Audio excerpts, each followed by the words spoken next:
The telegram crumpled in Clara's trembling hand as snow whipped across the platform like shards of glass. "I won't go," she breathed, her words crystallizing in the frozen air as rancher Henry Boone's massive frame loomed before her, his eyes hard as winter stone.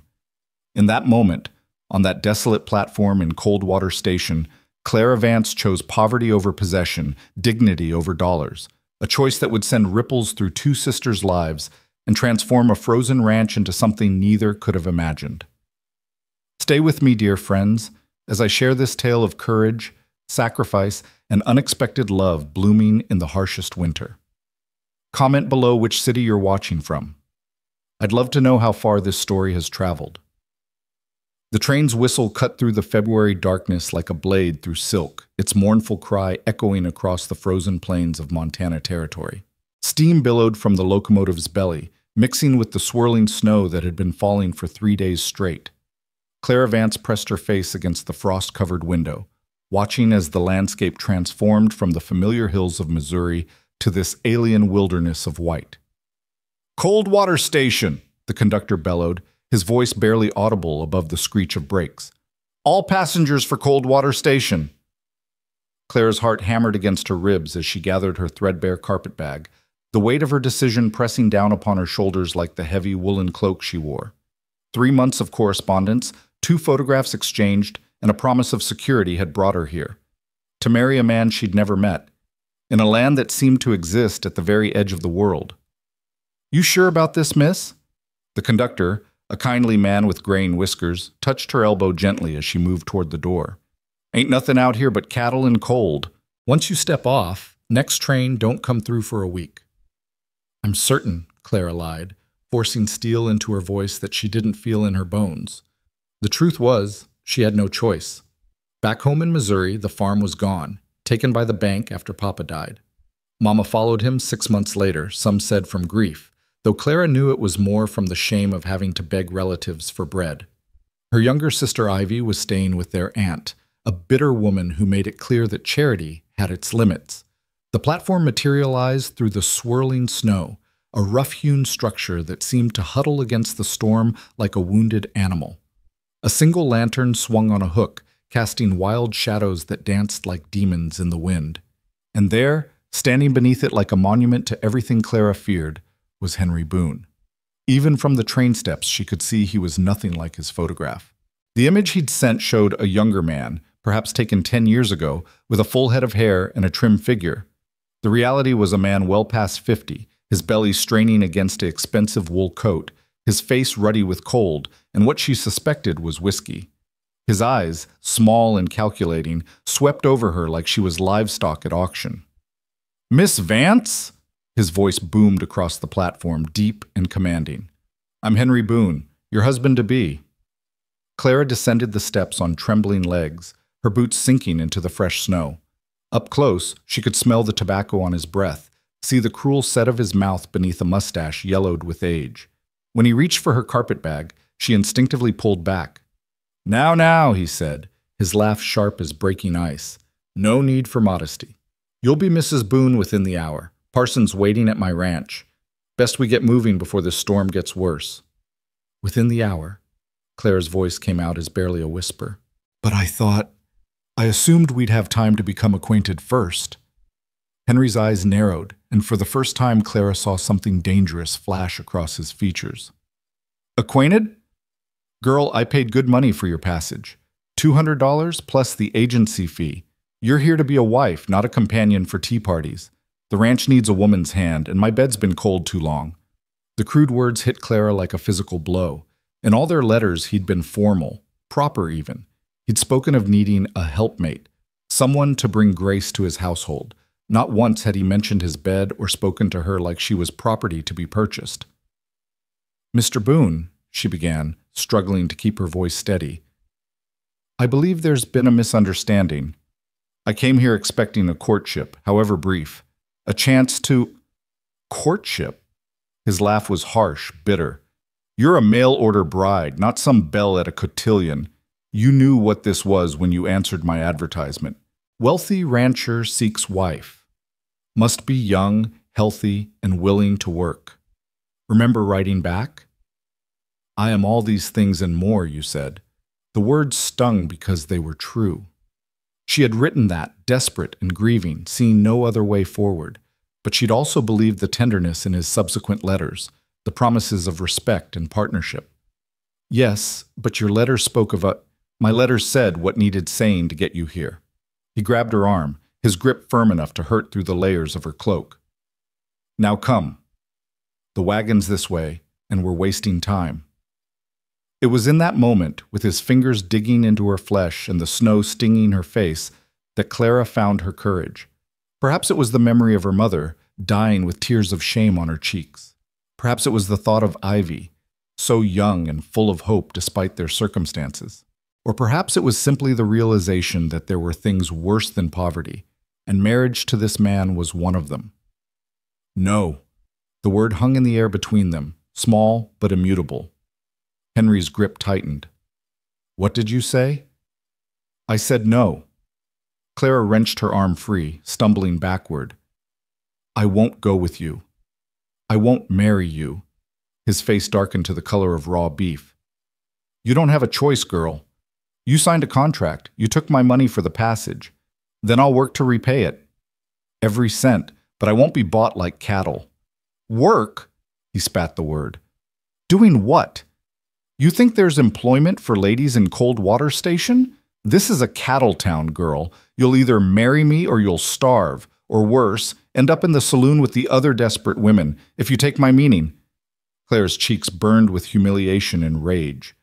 Then I'll starve with my dignity intact. Dignity? Henry stepped closer, his bulk intimidating in the swirling snow.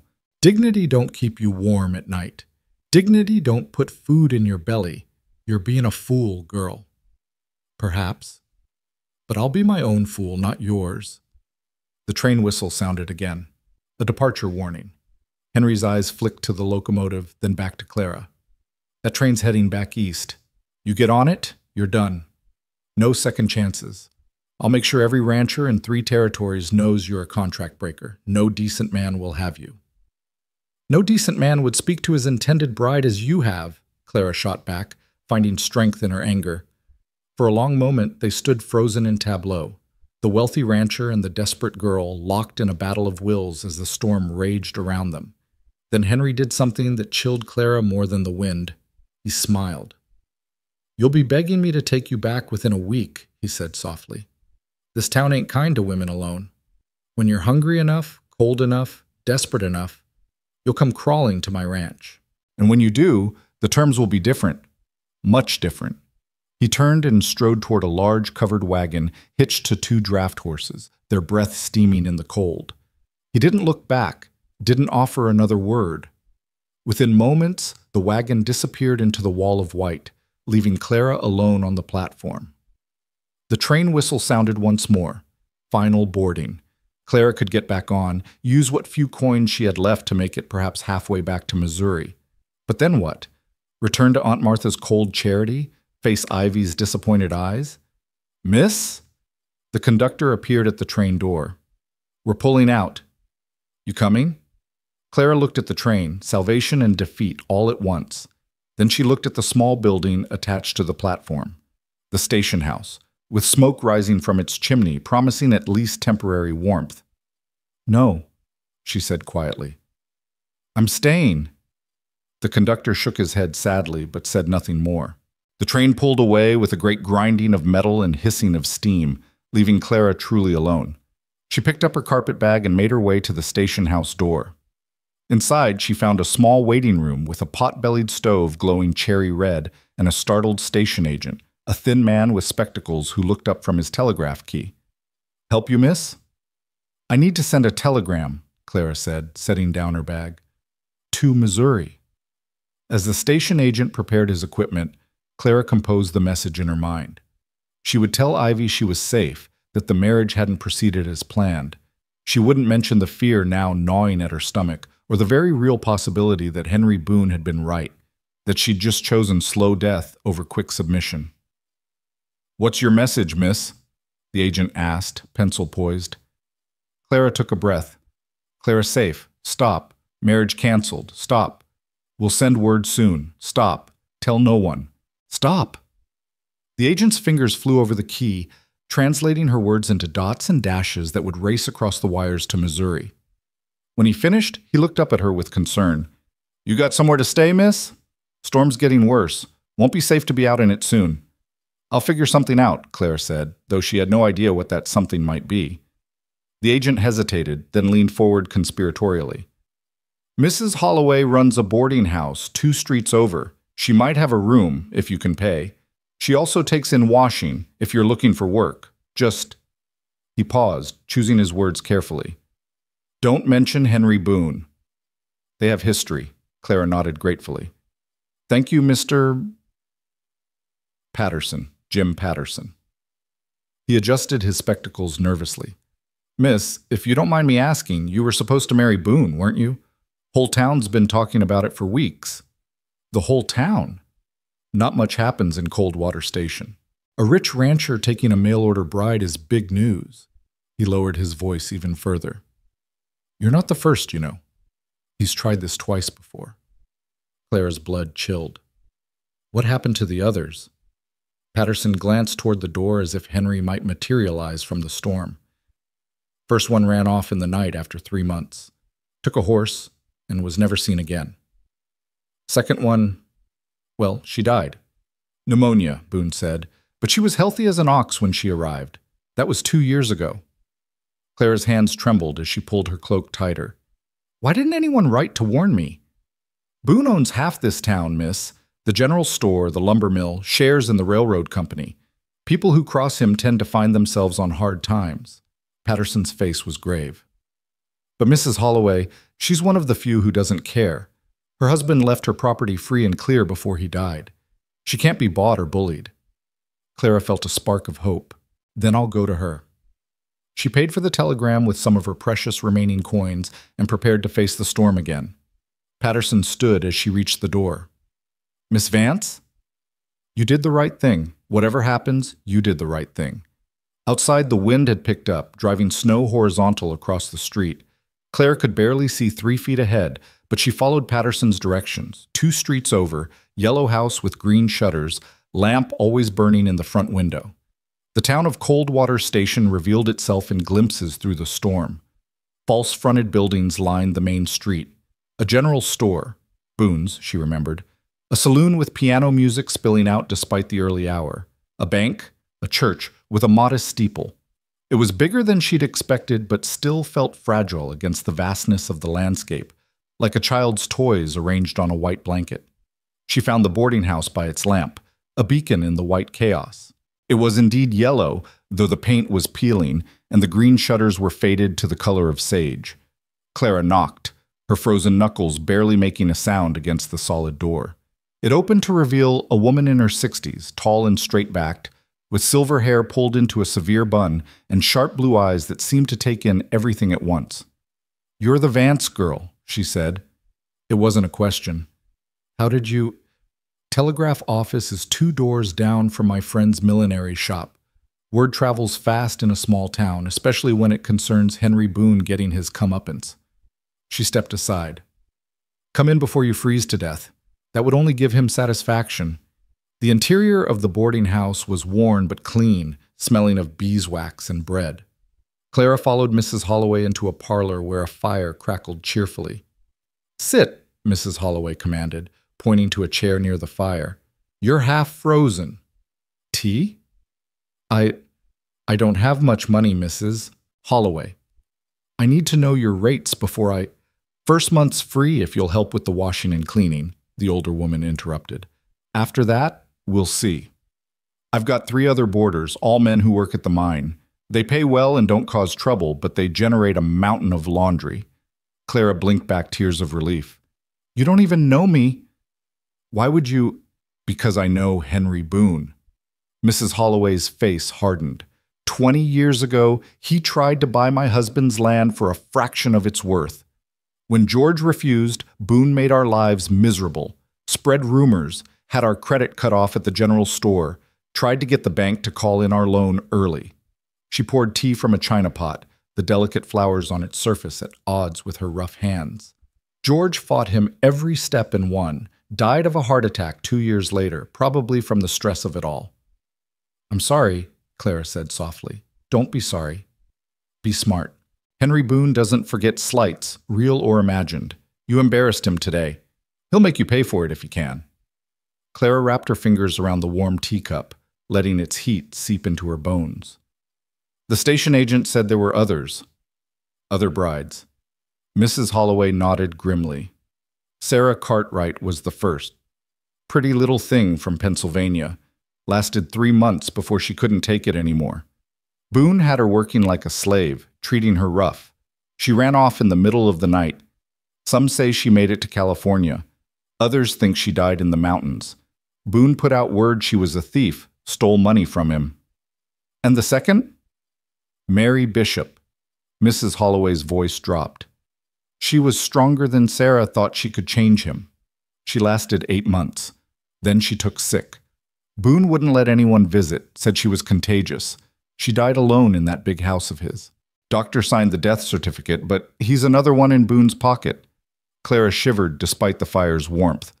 Why doesn't the law— What law? The sheriff is Boone's cousin. The judge owns land adjacent to Boone's ranch, land that would be worthless if Boone decided to dam up the creek that runs through both properties. Mrs. Holloway refilled Clara's cup. This isn't like back east, girl. Out here, money and land make the law. Then I'm trapped. I can't leave, and I can't stay. You can stay, Mrs. Holloway said firmly. You can work. You can survive, and you can wait. Wait for what? For things to change. They always do, even in places like Coldwater Station. Henry Boone is powerful, but he's not God. He's made enemies over the years. One day those chickens will come home to roost. Clara wanted to believe her, but the weight of her situation was crushing. She had perhaps $10 to her name. No friends except this stern woman who'd taken pity on her, and a powerful enemy who controlled half the town. What kind of work is there for a woman here? She asked. Besides, the saloon? Mrs. Holloway's mouth quirked in what might have been approval. You can read and write well. Yes, I had 2 years at the normal school before Papa died. The school teacher's been sick for months. Consumption. She might need help or a replacement if she doesn't recover. The pay isn't much, but it's respectable. There's also the hotel. They sometimes need help with booking and correspondence. And there's always mending and washing. Between all that, you might scrape by. Might isn't very reassuring. It's better than definitely not surviving as Mrs. Boone. Clara couldn't argue with that. She set down her teacup and stood. When do I start with the washing? Tomorrow will be soon enough. Tonight, you rest. You've had quite a day. Mrs. Holloway led her upstairs to a small room under the eaves. It was sparse. A narrow bed, a washstand, a single chair, but it was clean and private and safe. This was my daughter's room, Mrs. Holloway said softly. She died of scarlet fever when she was 16. Would have been about your age now, I reckon. I'm 22, Clara offered.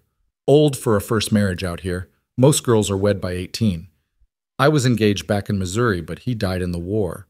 After that, with taking care of Mama and Papa, then trying to save the farm, Clara trailed off. Time just went. Mrs. Holloway nodded. Time does that. Goes slow when you're suffering, fast when you're not paying attention. Get some rest, girl. Tomorrow starts early in a boarding house. After she left, Clara sat on the narrow bed and finally allowed herself to cry. She wept for her parents, for the farm, for the future she'd imagined with Henry Boone that had turned to ash. She wept for Ivy, so far away, and for herself, alone in a hostile town with winter closing in like a trap. When her tears were spent, she opened her carpet bag and pulled out her few possessions. 3 dresses, all mended multiple times. A Bible that had been her mother's. A photograph of her family from better days. And at the very bottom, wrapped in tissue paper, a small leather journal and pen. She opened to a fresh page and began to write. February 15th, 1884. Dear Ivy, by the time you receive this letter, you will have gotten my telegram. I want you to know that I am safe, though I won't pretend I'm not frightened. The man I was to marry is not what he seemed in his letters. I could not, would not, bind myself to such a person. I'm staying at a boarding house run by a Mrs. Holloway who has shown me kindness I didn't expect to find here. Tomorrow I begin working to earn my keep. The town is small and rough, nothing like home, but there is a strange beauty to this place. The mountains rise like cathedral spires, and the snow makes everything clean, even if it's just an illusion. Don't tell Aunt Martha where I am or what has happened. Let her think I'm married and settled. It will be easier for everyone. I'll send money when I can, though I don't know when that will be. I think of you every day. Stay strong, little sister. Stay good. Don't let Aunt Martha's bitterness poison you. Remember what Mama used to say. We bloom where we're planted, even in the rockiest soil. Your loving sister, Clara. She folded the letter carefully, knowing she couldn't afford to send it yet. Maybe in a week or two, when she'd earned some money. For now, it was enough to have written it, to have put her feelings into words. Outside, the storm continued to rage. Clara could hear it rattling the windows, testing the walls, seeking any weakness. But the little room held firm, and gradually, the sound became almost soothing. She changed into her nightgown, said her prayers, and climbed into bed. As she lay there, she thought about Henry Boone, probably in his grand ranch house now, angry and humiliated. Would he really try to destroy her as Mrs. Holloway suggested? Or would he simply find another desperate woman to answer his advertisement? She thought too about the two women who'd come before her, Sarah who ran, Mary who died. She would be neither of them. She would be Clara who stayed and survived, who made her own way in this unforgiving place. The last thing she thought before sleep took her was of Ivy. Her sister was only 18, full of fire and determination that their hardships hadn't dimmed. Ivy would have handled this situation differently, Clara knew. She wouldn't have been afraid. She would have faced down Henry Boone with her chin high and her eyes blazing. But Clara wasn't Ivy. She was quieter, more careful, more afraid. Yet she'd still said no. She'd still walked away. That had to count for something. In the morning, she would begin her new life. Not the one she'd planned, not the one she'd traveled so far to claim, but the one she'd chosen in that moment on the platform. It would be harder than being a rich man's wife, but it would be hers. The wind howled like a living thing, and somewhere in the distance, a wolf answered its call. Clara pulled the quilts higher and closed her eyes. Tomorrow would come soon enough, with all its challenges and uncertainties. But tonight, for the first time in months, she was nobody's burden, nobody's property, nobody's mistake. She was just Clara Vance, alone but free, poor but proud. It was enough. It had to be. The letter to Ivy remained unsent for 3 weeks. By then, Clara had learned the rhythm of survival in cold water station. Up before dawn to stoke the boarding house fires, breakfast for the miners who paid extra for meals, then the endless cycle of washing, scrubbing, mending. Her hands, once soft enough to play piano at church socials, grew red and raw from lye soap and cold water. It was on a particularly bitter March morning, with frost thick on the windows and her fingers stiff with cold, that Clara heard the commotion outside. Horses stamping, voices raised, and then the front door of the boarding house flying open hard enough to bang against the wall. "Where is she?" The voice was young, fierce, achingly familiar. Clara dropped the shirt she'd been scrubbing and ran to the parlor, soap suds still dripping from her hands. There, standing in Mrs. Holloway's doorway like an avenging angel, was Ivy. Her sister had always been the prettier one, golden hair where Clara's was brown, eyes the color of spring violets where Clara's were ordinary blue. But now there was something different about her, a wildness that hadn't been there before. She wore a traveling dress that Clara didn't recognize, forest green wool that brought out her eyes, and her cheeks were flushed with cold and determination. "Ivy?" Clara's voice came out as barely a whisper. What are you doing here?" "What am I doing here?" Ivy's eyes blazed. "What are you doing here? Living like a servant when you should be mistress of the largest ranch in 3 counties?" Mrs. Holloway, who'd followed Ivy in, raised an eyebrow.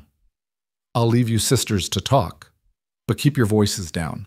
My boarders work nights and sleep days." When she was gone, Clara reached for her sister, but Ivy stepped back, holding up a piece of paper. Clara recognized it immediately, the letter she'd written but never sent, somehow in Ivy's possession. I found this in the telegram office in Missouri, Ivy said, her voice deadly quiet. Mr. Peterson was holding it, waiting for you to wire money for postage. When weeks passed with no word, he got worried and brought it to me. Ivy, I can explain. Explain what? That you threw away our only chance at security because Henry Boone wasn't the fairy tale prince you imagined. Ivy began pacing, her boots clicking sharp against the floor. Do you know what I've endured these past weeks? Aunt Martha told everyone you'd abandoned your family duty. She's been unbearable, Clara. Absolutely unbearable.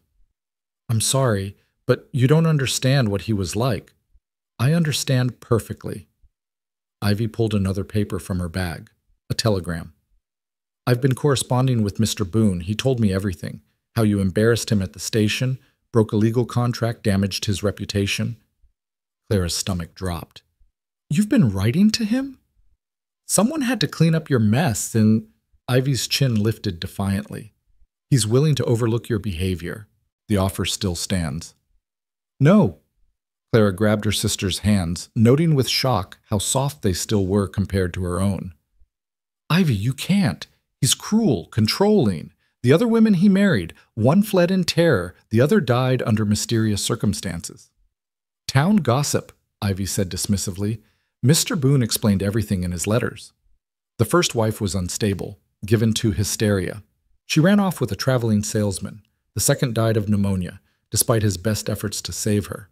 He's been maligned by jealous neighbors who resent his success. Mrs. Holloway isn't jealous. She has no reason to lie. Mrs. Holloway has every reason to lie. Mr. Boone told me about their feud. Her husband tried to cheat him in a land deal years ago. Clara stared at her sister, hardly recognizing her. When did you become so cynical? When you left me to handle Aunt Martha alone. When the bank manager came calling, suggesting I could work off our family's remaining debts in ways that had nothing to do with honest labor. Ivy's voice cracked slightly. When I realized that principles are a luxury we can't afford. Oh, Ivy. Clara tried again to embrace her sister, and this time Ivy allowed it, though she remained stiff in Clara's arms. Why didn't you wire me about the bank manager? With what money? And what could you have done from here? Ivy pulled away. I handled it. Aunt Martha's minister intervened, but it made me realize something. In this world, women like us have two choices, marriage or misery. At least with marriage to someone like Henry Boone, it's misery with a full stomach and a warm bed. There's a third choice, Clara said quietly. Making our own way. Ivy looked pointedly at Clara's chapped hands, her faded dress, the exhaustion written in every line of her face. Yes, I can see how well that's working. Before Clara could respond, the door opened again. Mrs. Holloway entered with a tea tray, but her expression was grim. There's a wagon outside, she announced. Henry Boone's wagon. Clara felt ice in her veins, but Ivy straightened, smoothing her skirts. He's here for my answer. Your answer? Clara grabbed Ivy's arm. You can't be serious. I told him I'd come to see the situation for myself. To see you. Ivy's violet eyes were steady, resolved. I've made my decision. She walked to the door with Clara trailing behind, protest dying on her lips as she saw the scene outside. Henry Boone sat in his wagon, looking even larger than Clara remembered. But it wasn't his presence that stopped her cold. It was the calculating way he looked at Ivy, like a cat who'd just spotted a particularly plump mouse. Miss Ivy Vance, he said, touching the brim of his hat. You're even lovelier than your photograph suggested. Mr. Boone Ivy descended the porch steps with a grace Clara had never seen in her before. I've spoken with my sister, and... His eyes never left Ivy's face, though Clara could feel his awareness of her, standing frozen in the doorway. I understand there was a misunderstanding. My sister was overwhelmed by the journey, the sudden change. She's always been delicate, prone to nervous conditions. Clara gasped at the lie, but Ivy continued smoothly. I, however, am made of sterner stuff. If your offer stands, I'm prepared to take her place. Henry Boone smiled, and it was the smile of a man who'd just won a substantial bet. You're proposing to substitute yourself for your sister. I'm proposing to fulfill the contract the Vance family made with you. One daughter, as promised, to be your wife and helpmate. Ivy, no! Clara started forward, but Mrs. Holloway caught her arm, holding her back with surprising strength. Henry studied Ivy for a long moment, then nodded. Very well, though I'll need certain assurances. Your sister's behavior cost me considerable embarrassment. I'll need to know you won't follow her example. I'm not my sister, Mr. Boone. When I make a commitment, I keep it. Then we'll be married this afternoon. The parson is expecting us. This afternoon? Even Ivy seemed startled by the speed. I've waited long enough, Miss Vance. Either you're serious about this arrangement, or you're not. Which is it? Clara watched her sister's jaw set, that familiar stubborn expression she'd worn since childhood when faced with a challenge. I'll need an hour to prepare, Ivy said. You'll have 30 minutes. Henry's tone brooked no argument. I'll wait here. Ivy turned back to the house, her head high, not meeting Clara's eyes as she passed. Clara followed her inside, her heart pounding. You can't do this, Clara said as soon as they were alone in the parlor. Ivy, please. You don't know what you're agreeing to. I know exactly what I'm agreeing to. Ivy began unpinning her hair, preparing to refresh her appearance. I'm agreeing to save us both. With me as Mrs. Boone, you'll be protected. He won't dare harm you with me as witness, and I'll have the resources to help you properly, maybe even bring you to live at the ranch eventually. He'll never allow that. He will, if I manage him correctly. Ivy's fingers worked quickly, expertly rebraiding her hair into a more elaborate style. You always underestimated me, Clara. You saw me as the little sister who needed protecting. But I learned things while you were caring for Mama and Papa. I learned how to handle difficult men. From Aunt Martha's horrible minister friends? From surviving. Ivy turned to face her sister. Do you remember Thomas Garrett? Clara frowned. Thomas had been a merchant's son who'd courted Ivy briefly the previous year. He seemed pleasant enough. He was pleasant when others were watching. When we were alone, he had wandering hands and a mean temper. But I managed him. I learned exactly how much flattery his ego required, exactly when to be sweet, and when to show spine. I had him eating from my hand by the end. Then why didn't you marry him? Because his father's business failed. He had nothing to offer. Ivy's expression was pragmatic, almost cold. Henry Boone has everything to offer, except kindness, except love. Love? Ivy laughed bitterly. Did love save our farm? Did love keep Mama from dying of shame? Did love prevent you from having to consider selling yourself to a stranger? She moved to the window, looking out at the wagon. I'll take security over love any day. Clara felt tears burning her eyes. This wasn't the sister she remembered, the girl who used to make up stories about fairy tale princes and happily ever after. What happened to you, Ivy? You left. The words were simple, but they cut deep. You left, and I had to grow up fast. Now I'm here to fix what you broke.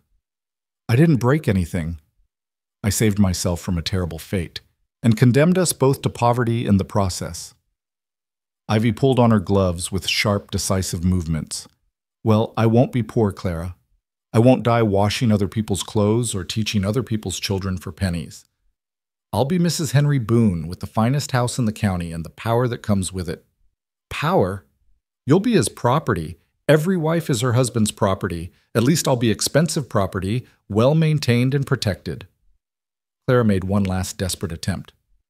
What about children, Ivy? Do you want to raise children with a man like that? Something flickered across Ivy's face, the first crack in her armor, but it sealed quickly. Children need food and shelter more than they need a kind father. Ask any orphan. A knock at the door interrupted them. Mrs. Holloway entered, her face grave. The 30 minutes are nearly up, she said. But, Miss Ivy, I need you to know something. My offer to your sister stands for you as well. You don't have to do this. You can both stay here, work together, survive together. Ivy smiled, but it didn't reach her eyes. That's kind, Mrs. Holloway. But surviving isn't living. She turned to Clara. Walk me to the wagon. They went out together into the bitter cold.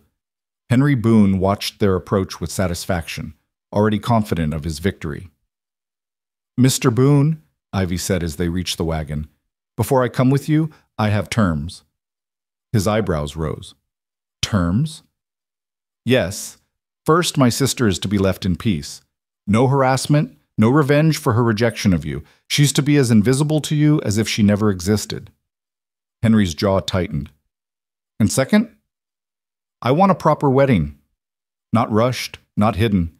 A church wedding with witnesses from town. If I'm to be your wife, I'll be your wife publicly and properly. That could take weeks to arrange. Then it takes weeks. Ivy's voice was steel. Those are my terms. Clara held her breath, watching the battle of wills.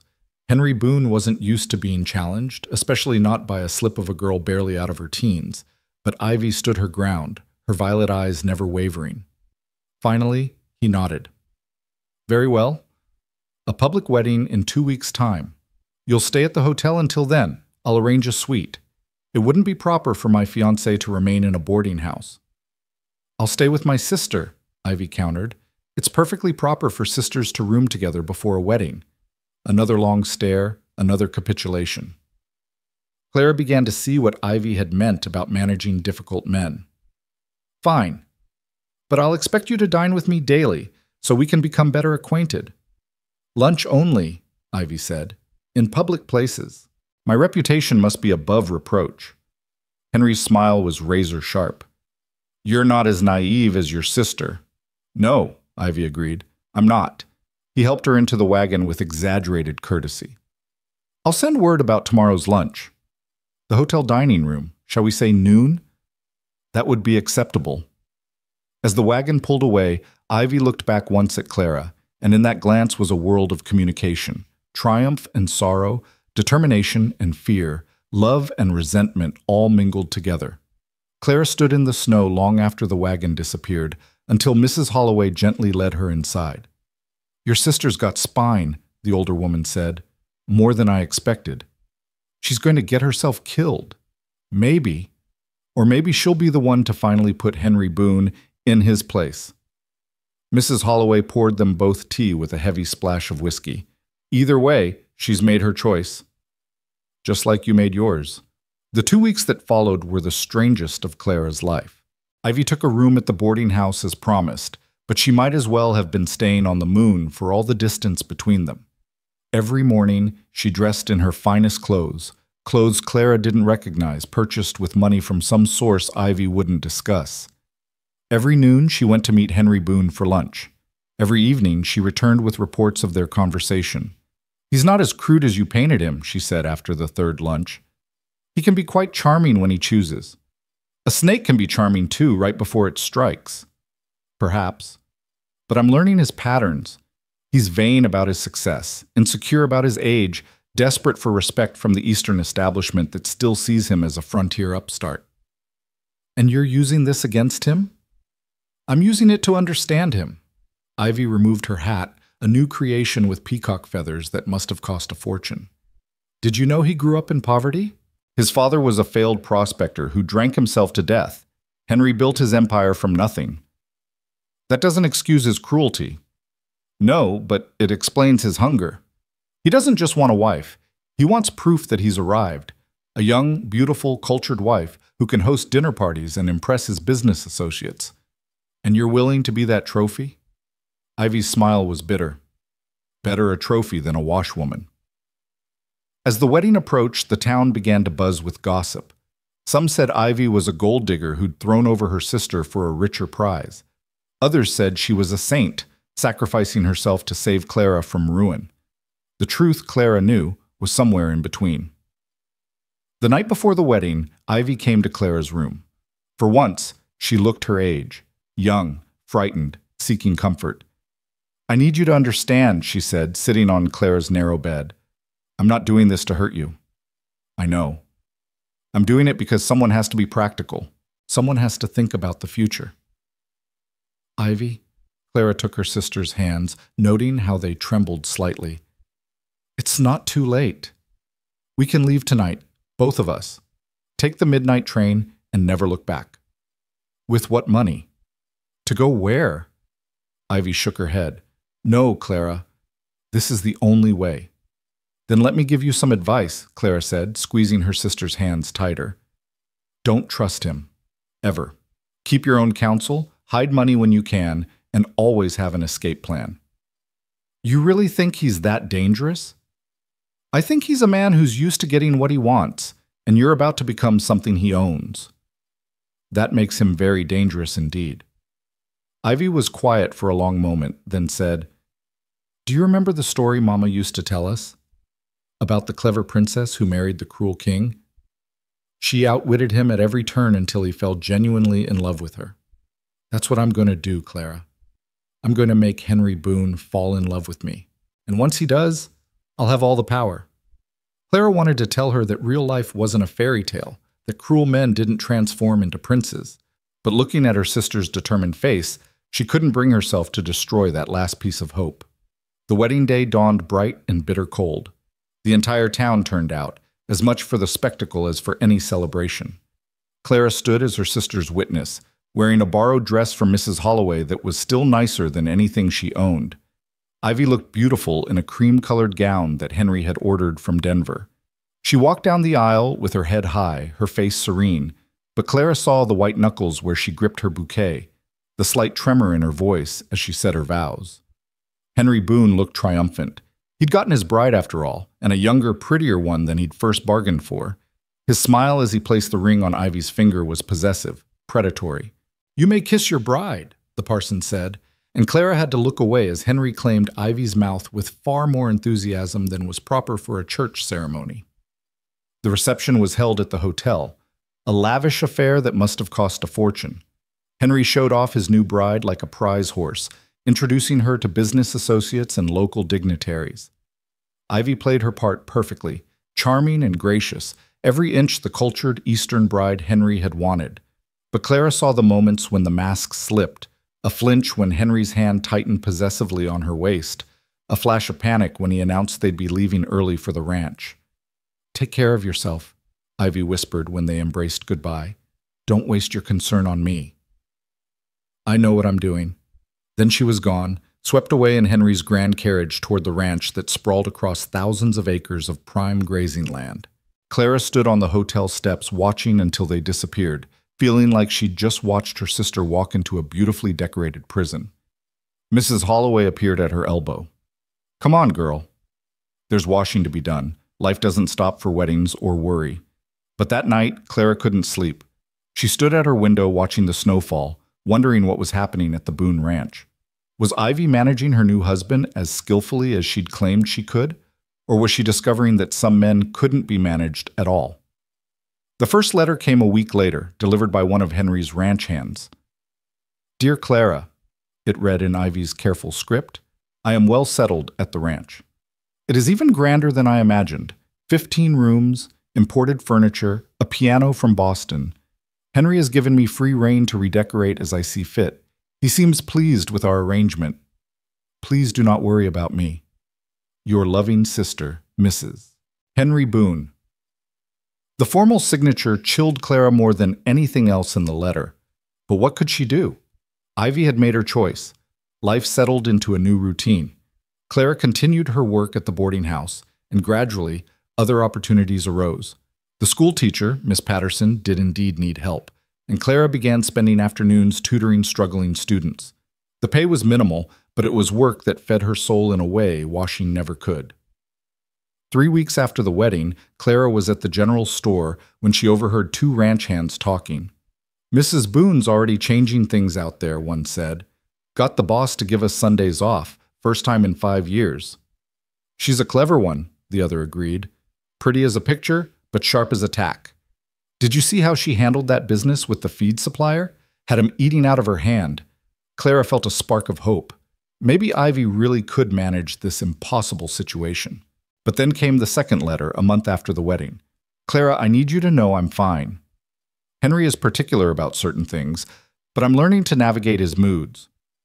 The isolation is the hardest part. The ranch is so far from town, and Henry prefers I not have visitors. He says it's not proper for a new bride to be gadding about. But I'm managing. I've made friends with the housekeeper, Mrs. Chen, who is teaching me Chinese cooking. Small victories. Ivy. The absence of loving in her signature wasn't lost on Clara. Winter deepened, and news from the ranch became sporadic. Sometimes ranch hands would report that Mrs. Boone was thriving, had organized a Christmas celebration for the workers, was teaching some of their children to read. Other times they said nothing, but their silence spoke volumes. Clara threw herself into her work, trying not to think about what might be happening behind the walls of Henry Boone's fortress-like ranch house. But late at night, she'd remember the fear in Ivy's eyes at the wedding, the way she'd flinched at Henry's touch. Then, on a particularly vicious day in late January, when the wind was howling like all the demons of hell, the door to the boarding house burst open. Clara looked up from her mending to see Ivy standing there, her face white as the snow swirling behind her, a dark bruise blooming along her jaw. "I made a mistake," Ivy said, and then collapsed into Clara's arms. Mrs. Holloway quickly bustled them into the parlor, locking the door behind them. "He'll come for me," Ivy said, her voice hollow. "He'll come, and I'll have to go back." "Not if I have anything to say about it," Mrs. Holloway said grimly. "Clara, heat some water. We need to see how badly she's hurt." As Clara tended to her sister, the story came out in fragments. Henry's charm had lasted exactly as long as it took to get Ivy alone at the ranch. Then the real man had emerged, controlling, violent when drunk, insanely jealous of any attention she paid to anyone else. "I thought I could manage him," Ivy whispered. "I thought I was so clever. But he's not like other men, Clara. There's something broken inside him, something that enjoys causing pain. We'll go to the sheriff." "The sheriff is his cousin," Ivy laughed bitterly. "Everyone is either related to him, owned by him, or afraid of him." "Then we run. Tonight." "With what money? And where would we go that he wouldn't find us?" Ivy touched her bruised jaw gingerly. "No, I have to go back, but I needed you to know the truth, in case something happens to me." "Nothing is going to happen to you," Clara said fiercely. "We'll figure something out." But even as she said it, they all heard the sound of horses approaching, the jingle of harnesses in the cold night air. Henry Boone had come to reclaim his property. The pounding on the door was loud enough to wake the entire house. "Open up, Mrs. Holloway." "I know my wife is in there." Mrs. Holloway looked at the sisters, then made a decision. "Hide," she commanded. "Both of you. In the root cellar. Now." As Clara helped Ivy to the cellar door, she heard Mrs. Holloway's voice, steady and unafraid. "Henry Boone, you have no right to break down my door in the middle of the night." "I have every right to retrieve my wife." "Your wife isn't here." "Don't lie to me, old woman. Her horse is in your stable." In the dark cellar, surrounded by preserves and potatoes, Clara held her sister close, feeling her tremble. "I'm so sorry," Ivy whispered. "You were right. You were right about everything. Shh. We'll get through this." But even as she said it, Clara could hear the floorboards creaking above them as Henry's heavy boots invaded the house. It was only a matter of time before he found them. And then what would happen to both of them? The cellar door splintered open with a crash that sent both sisters pressing deeper into the darkness. Henry Boone's massive frame filled the doorway, backlit by the lamplight from above, making him appear even more monstrous. His face was twisted with rage and something else, a satisfaction that made Clara's blood run cold. "There you are, my darling wife," he said, his voice deceptively soft. "And the sister who started all this trouble. How convenient to find you both together." "Don't touch her." Ivy stepped forward, placing herself between Henry and Clara. Despite her trembling, despite the bruise darkening her jaw, she stood tall. "This is between you and me, Henry. Everything about you is between you and me." Henry descended the cellar steps slowly, deliberately. "You're my wife. Your sister insulted me publicly, and now you've done the same by running here. The whole town will be talking by morning." "Let them talk," Mrs. Holloway appeared at the top of the stairs, and she wasn't alone. 3 of her boarders stood behind her, miners, rough men with arms like tree trunks and faces hardened by years underground. "Mr. Boone, you're trespassing in my home. These gentlemen would be happy to escort you out." Henry's eyes narrowed as he assessed the situation. "You'd threaten me? Do you know what I could do to you, old woman? One word from me and your boarding house would be condemned. Your taxes would triple. Your boarders would find themselves without work." "Maybe," Mrs. Holloway said calmly. But right now, tonight, you're outnumbered 4-1. And these boys don't take kindly to men who beat women. One of the miners, a giant of a man named Sullivan, cracked his knuckles meaningfully. Mrs. H has been nothing but good to us. We'd hate to see her or her guests troubled. For a long moment the cellar was silent, except for the sound of breathing. Henry's heavy and angry, Ivy's quick and frightened, Clara's carefully controlled. Then Henry smiled, and it was worse than his rage. "Very well, I'll leave, but my wife comes with me." "No," Clara said, finding her voice at last. "She doesn't." Henry's gaze shifted to her, and she saw in his eyes the same calculating coldness that had frightened her on that train platform months ago. "She's my legal wife. The law says—" "The law says a lot of things," Mrs. Holloway interrupted, "including that a man can't beat his wife near to death." "Ivy, show them your arms." Reluctantly, Ivy rolled up her sleeves. Even in the dim cellar light, the bruises were visible, finger marks dark as ink against her pale skin. Sullivan cursed under his breath. "She fell from her horse," Henry said smoothly. "She's always been clumsy." "Funny how those bruises look exactly like handprints," Mrs. Holloway observed. "Sullivan, would you please escort Mr. Boone from my property?" The miner started forward, but Henry held up a hand.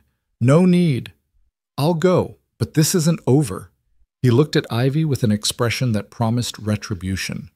"You have 2 days to come home on your own. After that, I'll use every legal means at my disposal to retrieve what's mine, and there will be consequences for everyone who helped you." He turned and climbed the stairs, his boots thundering on each step. They heard him leave, heard his horse gallop away into the night. Only then did Ivy collapse, all the strength going out of her at once.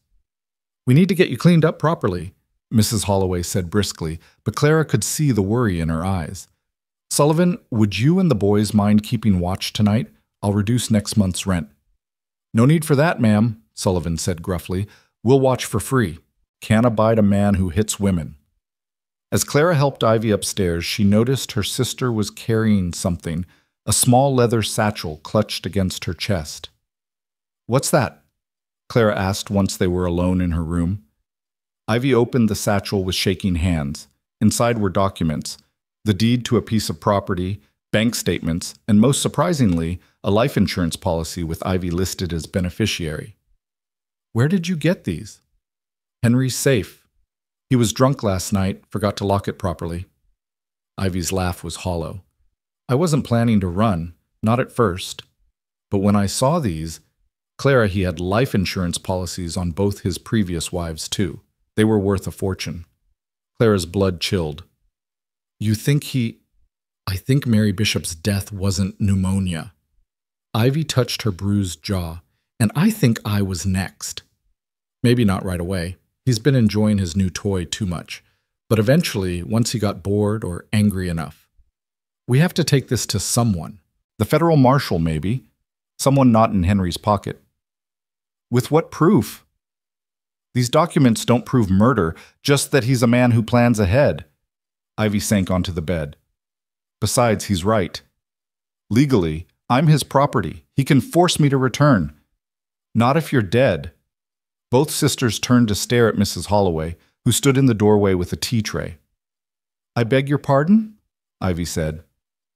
"Not if you're dead," Mrs. Holloway repeated calmly, setting down the tray. "Or at least not if Henry thinks you're dead."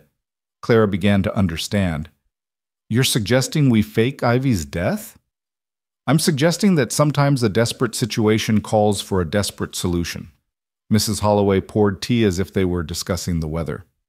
"There's a blizzard coming tomorrow night. Worst of the season, according to my bones.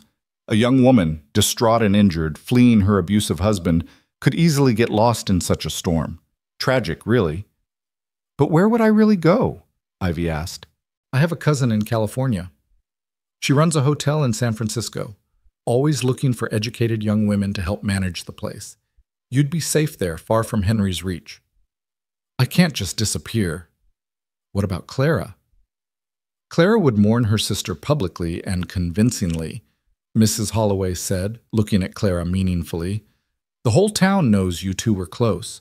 Your grief would be entirely genuine, grief for the life Ivy should have had, for the separation you'd have to endure. Clara felt tears prick her eyes. The thought of losing Ivy, even to safety, was almost unbearable, but the alternative, sending her back to Henry, was worse. "There's another problem," Ivy said slowly. "Henry will never believe I died without a body. Then we give him one." Everyone turned to look at Sullivan, who had appeared in the doorway. "Not a real one," he clarified quickly. "But there's a woman at the saloon, one of the working girls. She died yesterday. Consumption finally took her. No family, no one to claim her. She's about your size, miss. In the spring, when the snow melts and a body is found, well, after months in the elements, it was ghoulish, horrible, and possibly brilliant." That's desecration," Clara whispered. "That's survival," Mrs. Holloway corrected. "And I'd bet Sally, that was her name, would approve. She knew what it was like to be at the mercy of cruel men." They spent the rest of the night planning. It had to be perfect, every detail accounted for.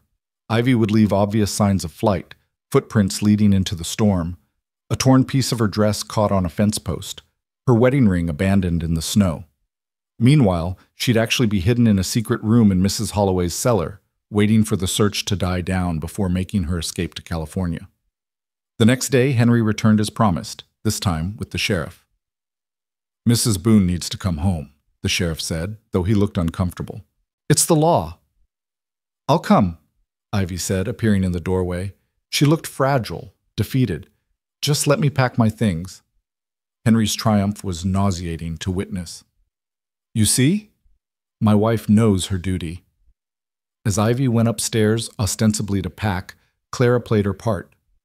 "Please, Mr. Boone, be gentle with her. She's not strong like the others were."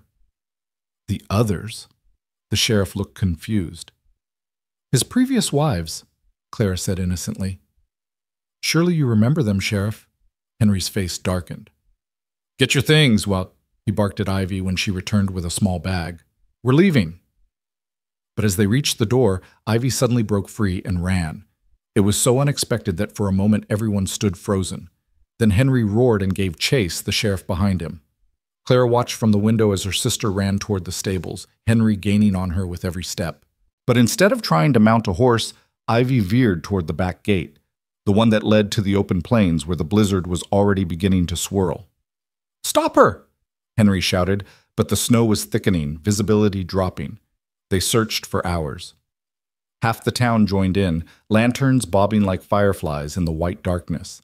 Clara searched too, calling Ivy's name until her throat was raw, tears freezing on her cheeks. Her grief wasn't entirely feigned. The thought that something could go wrong, that Ivy could actually be lost in the storm, was terrifying.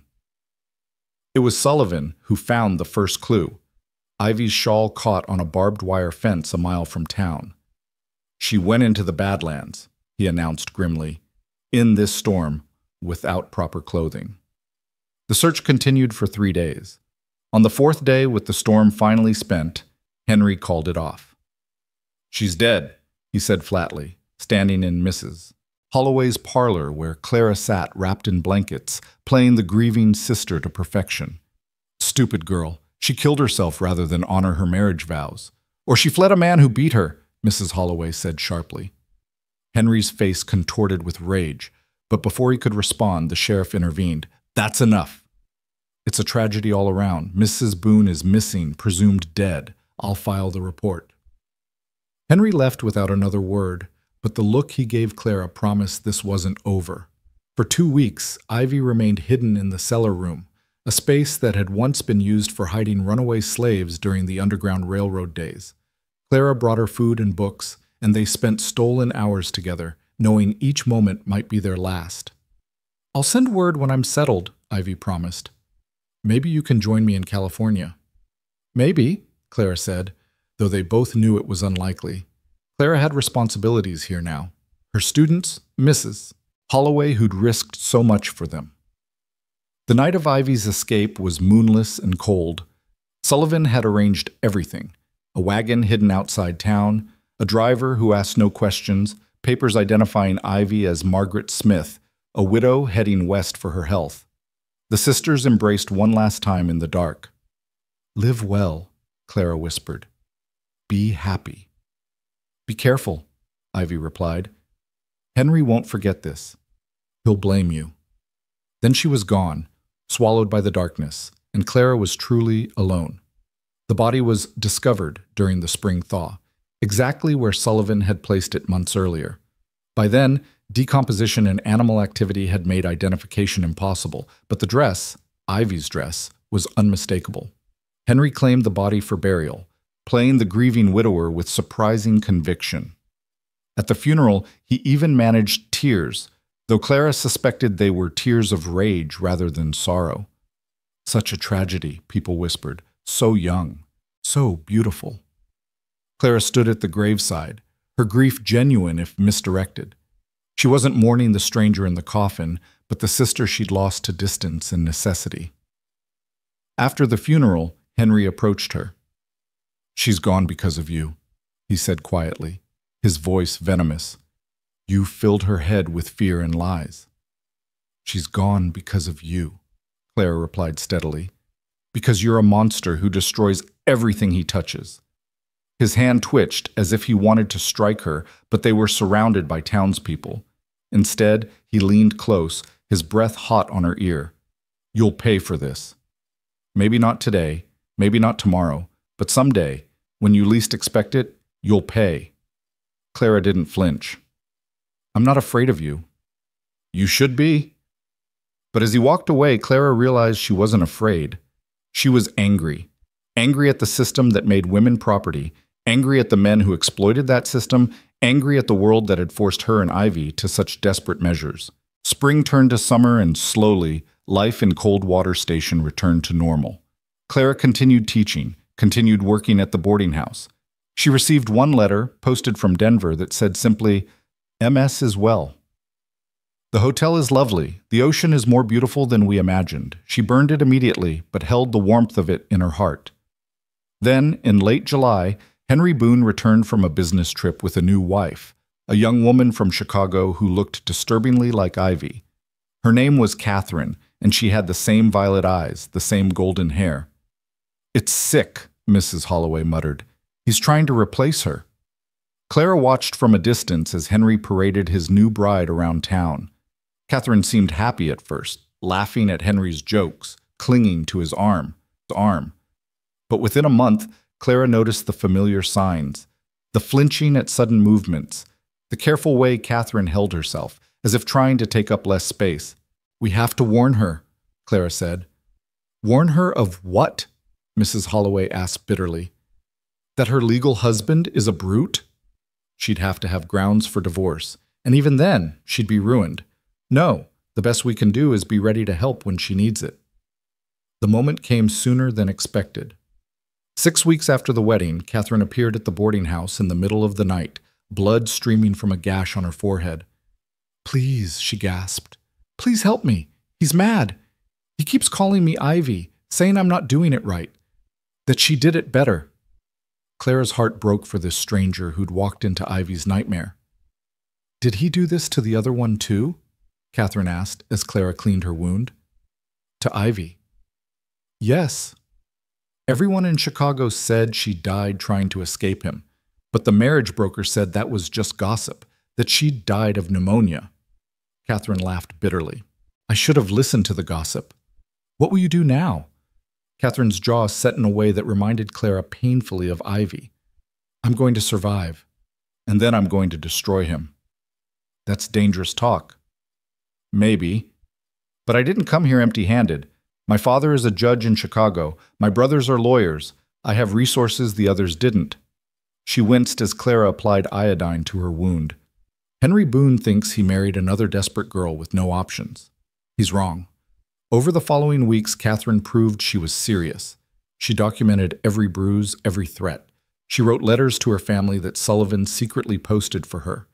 She played the dutiful wife in public while building her case in private. Clara helped when she could, but carefully, always aware that Henry was watching her, waiting for her to make a mistake. The crisis came in September. Henry had been drinking more heavily than usual, raging about some business deal that had gone wrong.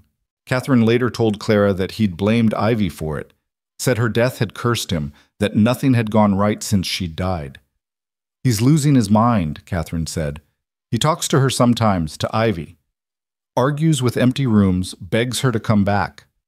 That night, Henry's rage reached its peak. The entire town heard the shouting from the Boone ranch, saw the flames when he set fire to the barn in his fury. By morning, Henry Boone was dead. The official story was that he'd been drunk, had fallen, and hit his head while trying to fight the fire he'd started. Catherine, the grieving widow, was overcome with shock. But Clara had seen Catherine that night, had seen Sullivan and the other miners heading toward the ranch with grim determination.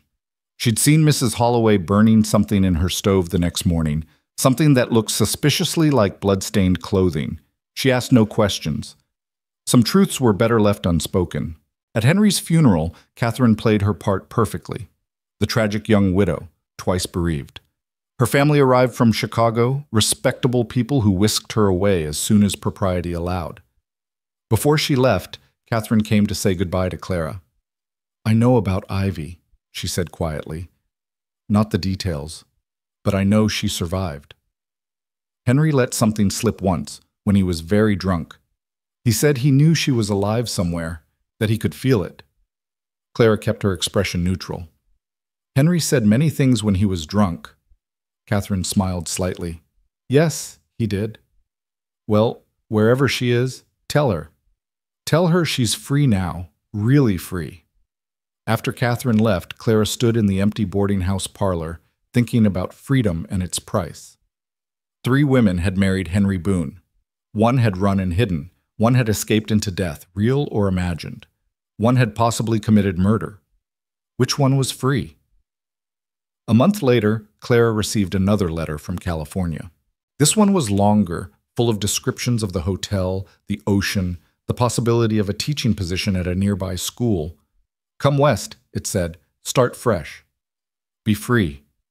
Clara stood at her window looking out at Coldwater Station, this harsh, unforgiving place that had tested her in every possible way. She thought about her students, about Mrs. Holloway, about the life she'd built from nothing. Then she thought about Ivy, alone in California, building her own life under another name. Winter was coming again. She could feel it in the wind, see it in the way the mountains gathered clouds like armor. Soon the passes would be closed, travel impossible until spring. She had until then to decide.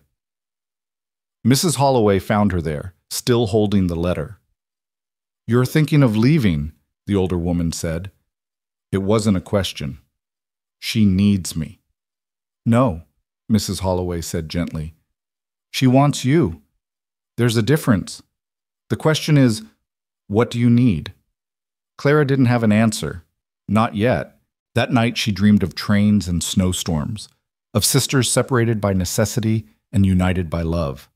She dreamed of Henry Boone, dead and buried but somehow still present, a shadow that would always linger at the edges of their story.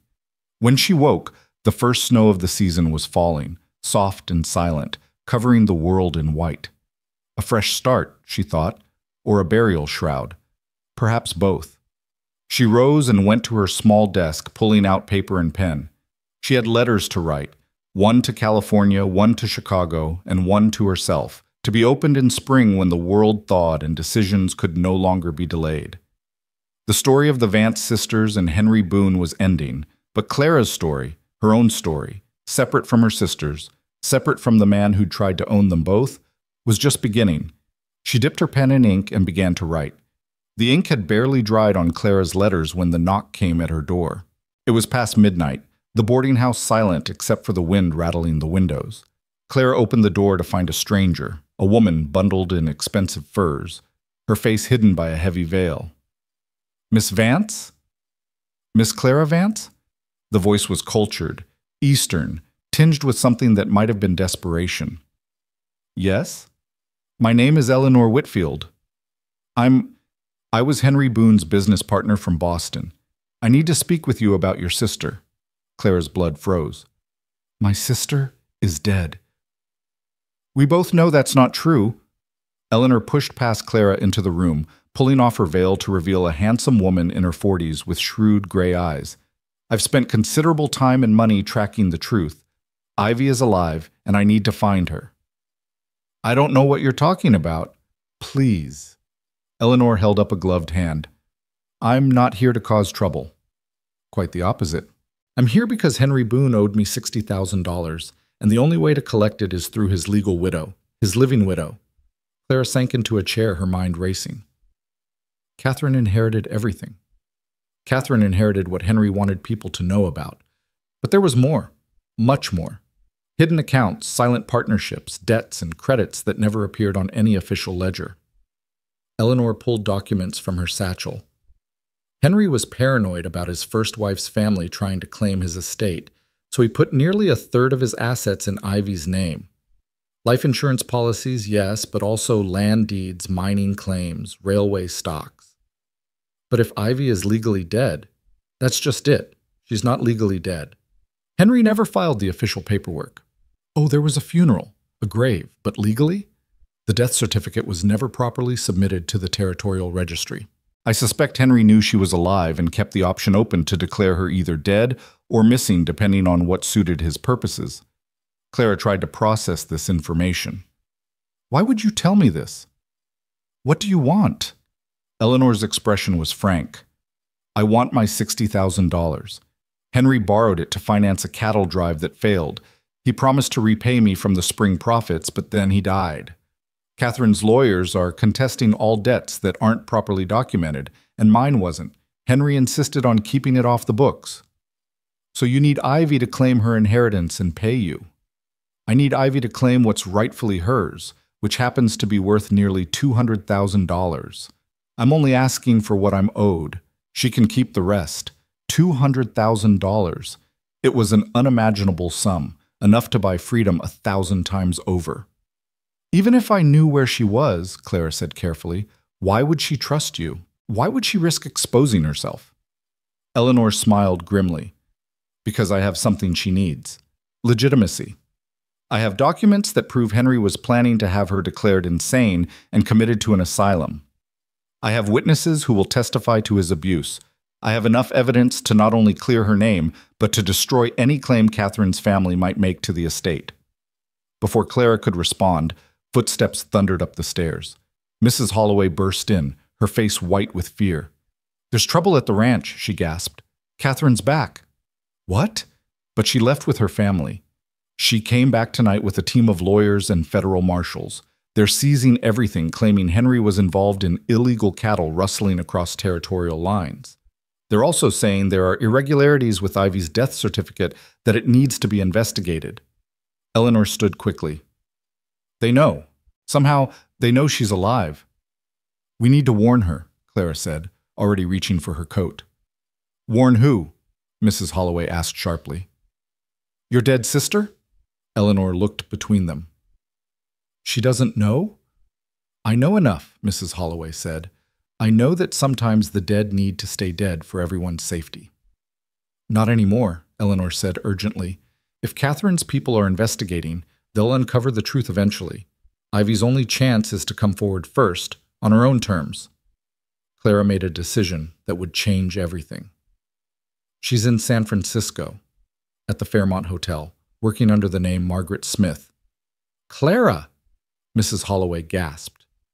We don't have a choice, Clara said. If they're investigating, they'll track her down anyway. At least this way we control the situation. Eleanor was already moving toward the door. I have a private railroad car waiting. We can be in San Francisco in 3 days. Will you come? Clara didn't hesitate. Yes. The journey to San Francisco was the longest 3 days of Clara's life. Eleanor proved to be a fascinating traveling companion, revealing more about Henry Boone's complex financial empire with each passing mile.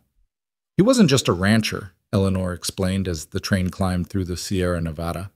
He was involved in everything: mining, railroads, even gun running during the range wars. He kept it all compartmentalized, never let one hand know what the other was doing. And you were part of this? I was his legitimate face in Eastern society. I helped him launder his reputation, if not his money. In exchange, he financed my own ventures. Eleanor's expression was unapologetic. I'm not proud of it, but I'm not ashamed either. Women like us do what we must to survive in a man's world. When they finally arrived in San Francisco, Clara was overwhelmed by the city. The crowds, the buildings reaching toward the sky, the tang of sea salt in the air. It was everything Coldwater Station wasn't, alive, electric, full of possibility. The Fairmont Hotel was a grand establishment on Nob Hill, all marble and crystal and hushed elegance. Clara's rough clothes and worn boots felt out of place in the opulent lobby. "We need to be careful," Eleanor warned. "If Catherine's people tracked us—" "Clara!" The voice came from behind them, soft and incredulous. Clara turned to see her sister standing at the top of the grand staircase, dressed in a severe black dress that made her look older, more sophisticated. Her golden hair was styled differently, and she wore spectacles that Clara knew she didn't need, a disguise, however minimal. For a moment, they just stared at each other across the lobby's expanse. Then Ivy, Margaret, descended the stairs with measured steps, her expression carefully neutral. "Miss Vance?" she said formally when she reached them. "How unexpected." "And Mrs. Whitfield," Eleanor supplied. "Perhaps we could speak privately?" Ivy led them to a small office behind the reception desk. The moment the door closed, she pulled Clara into a fierce embrace. "What are you doing here? It's too dangerous. Everything's changed," Clara said quickly. "Henry's dead." Ivy pulled back, her violet eyes wide. "Dead? When? How?" Clara and Eleanor explained everything. Catherine's arrival and departure, Henry's death, the investigation, the inheritance. Ivy listened in silence, her expression cycling through disbelief, fear, and finally, a kind of grim determination. 200,000, she said softly. Enough to disappear forever. Or enough to stop running, Eleanor countered. With that money and my connections, you could fight any legal challenge. You could be free, truly free, not just hiding. At what cost? I'd have to admit I faked my death, that I've been living under a false name. I could be charged with fraud, even attempted murder of that poor woman whose body we used. Or, Eleanor said carefully, you could claim you lost your memory. Trauma from Henry's abuse. You wandered in the storm, were found by travelers, brought here with no recollection of who you were. It's only now, hearing of Henry's death, that your memories have returned. It was outrageous, but possibly brilliant. Would anyone believe that? Ivy asked. With the right lawyers and doctors willing to testify? Yes. Eleanor pulled out more documents. I've taken the liberty of consulting with some friends. They believe we could not only make this work, but use it to expose Henry's other crimes. You'd be seen as a victim and a hero. Before Ivy could respond, there was a commotion in the lobby. Through the office window, they could see uniformed men entering the hotel, federal marshals by the look of them. They've found us, Clara breathed. No, Ivy said, straightening her spine. They found me, and it's time to stop running. She opened the office door and walked into the lobby with Clara and Eleanor trailing behind. The marshals spotted her immediately. Margaret Smith, the lead marshal asked. My name, Ivy said clearly, is Ivy Boone. I believe you've been looking for me. What followed was a whirlwind of legal procedures, depositions, and testimonies. Ivy told her story, partially true, partially fabricated, about wandering in the storm, losing her memory, being found by a traveling doctor who brought her to San Francisco. She spoke of Henry's abuse with a quiet dignity that had even hardened lawmen wiping their eyes. Catherine arrived 2 days later with her army of lawyers, ready for battle. But when she heard Ivy's story, saw the evidence Eleanor had compiled, her expression changed. You really don't remember? She asked Ivy privately while their lawyers argued in another room. I remember pain, Ivy said carefully. Fear, running, then nothing until recently. Catherine studied her for a long moment. He talked about you constantly. Even when he was with me, he was thinking of you. It drove him mad, I think, losing you. I'm sorry for what you endured. Don't be. We're both survivors of the same monster. Catherine pulled out a document. This is a quitclaim. Sign it, and I won't contest your inheritance. You get what Henry hid. I keep what he showed the world. We both walk away wealthy. Why would you do this? Catherine's smile was bitter. Because I know what it's like to be his victim. And because I want this finished. I want to go home and forget Henry Boone ever existed. Ivy signed the papers, and just like that, she was wealthy beyond imagination. But wealth brought its own complications. Word of the dramatic story spread through San Francisco society. The amnesiac widow, the abusive husband, the fortune recovered. Reporters clamored for interviews. Society matrons wanted to invite Ivy to their salons, drawn by the mixture of tragedy and scandal. "I can't do this," Ivy confessed to Clara one evening as they sat in her new suite at the hotel. She'd purchased it outright, no longer needing to work there. "I'm not built for this scrutiny." "Then leave," Clara said simply. "You have the money now. You can go anywhere, be anyone. Come with me." Clara had been expecting this request, had been dreading it. "I can't." "Not yet." "Why not?" "Because I have unfinished business in Coldwater Station." Ivy looked at her sharply. "What kind of business?" Clara thought of her students, of Mrs. Holloway, of the life she'd built from nothing. But more than that, she thought of the other women in that town, the ones trapped in bad marriages, the ones working themselves to death, the ones who needed to know that escape was possible. "I want to start a school," she said, "a real school for girls. Somewhere they can learn not just reading and writing, but how to survive, how to thrive, how to avoid the traps that almost caught us." "With what money?" "With yours, if you'll invest it." Ivy laughed, the first genuine laugh Clara had heard from her in years. "You want to use Henry Boone's money to educate women on how to avoid men like Henry Boone? Can you think of a better revenge?" They spent the next weeks planning. Eleanor, who'd received her $60,000 with interest, proved surprisingly helpful, using her connections to find teachers, order supplies, even identify potential students from as far away as Denver. But their plans were interrupted by unexpected news from Coldwater Station. Mrs. Holloway had written, the town was in upheaval. With Henry Boone dead and his estate in dispute, his various business ventures had collapsed. The mine had closed. The general store was shuttered. People were leaving in droves. "It's dying," Clara said, reading the letter aloud. "The whole town is dying." "Good riddance," Ivy said, but Clara heard the pain beneath the words. "Those people aren't all bad. They're just trying to survive, same as we were." They stood by while Henry terrorized woman after woman. Some did. Others, like Mrs. Holloway and Sullivan, risked everything to help us. Ivy was quiet for a moment. Then, "What if we bought it?" "Bought what?" "The town. Or at least the important parts. The mine could be reopened with proper investment. The store, the hotel, the other businesses. They just need capital and management." Clara stared at her sister. "You want to save Coldwater Station?" "I want to transform it. Make it a place where women like us don't have to choose between marriage and starvation.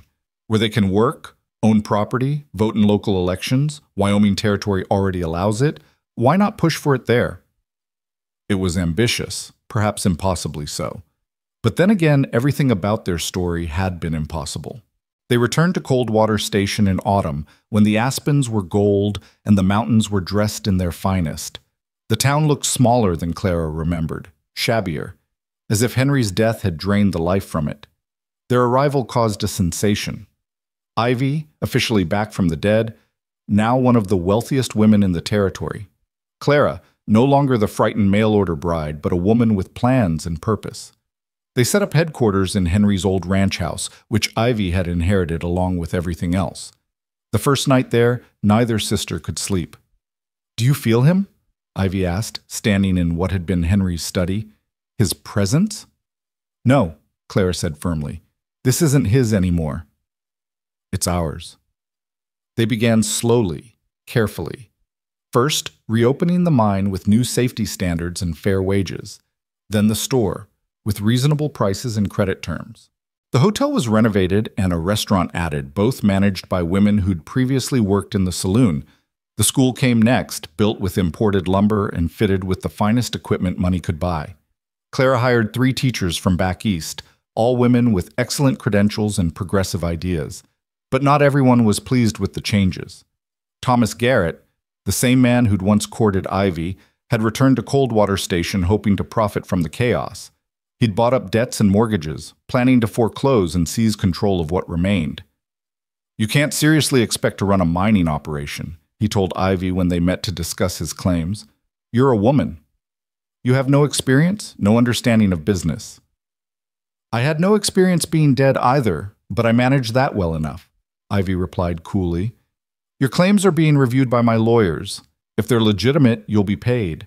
If not, and I suspect many are not, you'll get nothing." Thomas's face flushed with anger. "You forget yourself, Mrs. Boone. This isn't San Francisco. Out here, women who overreach tend to meet unfortunate ends." "Is that a threat, Mr. Garrett?" "It's observation. Your husband learned what happens when you cross the wrong people. You do well to learn from his example." That night, Clara found Ivy standing on the porch, staring out at the mountains. "He's right, you know," Ivy said quietly. "I don't know what I'm doing. I'm playing at being something I'm not." "You're being exactly what you are, a survivor who's tired of just surviving." "What if I fail? What if I lose everything?" "Then we'll start over again. We're good at that." The confrontation with Garrett escalated over the following weeks. He spread rumors that Ivy was mad, that her amnesia story was a lie, that she'd murdered Henry herself. He organized the remaining ranchers against her, claiming she was trying to destroy their way of life. It came to a head at a town meeting called to discuss the future of Coldwater Station. The old church was packed, every seat filled, people standing along the walls. Garrett had orchestrated it like a trial, with himself as prosecutor. "This woman," he said, pointing at Ivy, "is a fraud and possibly a murderess. She faked her own death, abandoned her legal husband, and now returns with blood money to destroy our traditions." Ivy stood to respond, but it was Clara who spoke first. "Mr. Garrett speaks of traditions," she said, her teacher's voice carrying clearly. "The tradition of men like Henry Boone buying wives through the mail, the tradition of women having no recourse when those husbands prove cruel, the tradition of looking the other way when bruises appear and wives disappear." "You're twisting things," Garrett began. "Am I? How many of you knew what Henry was doing to his wives? How many of you saw the bruises, heard the screams, and did nothing?" Uncomfortable shifting filled the room. Mrs. Holloway stood up. "I knew," she said loudly. "I knew, and I helped these girls because no one else would. Because in this town, Henry Boone's money mattered more than women's lives." Sullivan stood next. "I knew too. Helped Mrs. Ivy escape because it was the right thing, law or no law." One by one, others stood. The doctor who'd signed false death certificates under pressure, the minister who'd performed marriages he knew were wrong, the shopkeepers who'd seen fear in women's eyes and said nothing. "You all have blood on your hands," Clara continued, "but now you have a chance to wash them clean. Support my sister's plans for this town, or continue living in Henry Boone's shadow forever." The vote, when it came, was closer than they'd hoped, but decisive enough. Ivy's plans would proceed. Garrett left that very night, but not before issuing a final warning. "This isn't over. You've made enemies, powerful ones. Henry had partners, associates who won't take kindly to a woman controlling his empire." He was right. Over the following months, there were attempts at sabotage. Mine shafts collapsed, supplies went missing, threatening letters arrived daily. But for every attack, the sisters found allies. Eleanor arrived from Boston with connections in capital. Catherine sent lawyers to help with legal challenges. Even unexpected supporters emerged, former enemies of Henry's who saw opportunity in the changing times. Winter came early that year, fierce and unforgiving. Clara stood in her new schoolhouse, watching her students, daughters of miners and ranchers, some who'd traveled 50 miles for the chance to learn. Among them sat a familiar face, Sally Martinez, whose mother had died in childbirth, whose father had tried to sell her to pay debts. "Miss Clara," Sally said after class, "is it true what they say? That your sister rose from the dead?" Clara smiled. "My sister was never dead, Sally. She was just lost for a while. Sometimes we all get lost. The important thing is finding our way back." That evening, Clara found Ivy in Henry's former study, now transformed into a business office. She was surrounded by ledgers and letters, looking exhausted but determined. "Letter from California," Ivy said, holding up an envelope. "A group of investors interested in partnering on a railway spur to connect us to the main line." "That's wonderful." "Is it?" More investors mean less control. More outsiders mean more challenges to what we're building. Clara sat beside her sister. Remember what Mama used to say? We bloom where we're planted, even in the rockiest soil. We're not just blooming anymore, Clara. We're trying to transform the entire garden. Then we'd better get used to getting our hands dirty. They worked late into the night, planning and plotting, two sisters who'd started with nothing but desperation and found something neither had expected: power. Not the kind Henry Boone had wielded, built on fear and force, but something subtler and stronger, built on community and courage. Outside, snow began to fall, covering the town in white. But this time, it didn't feel like a burial shroud. It felt like a blank page waiting to be written. The transformation of Coldwater Station didn't happen overnight. It took years of work, setbacks, small victories.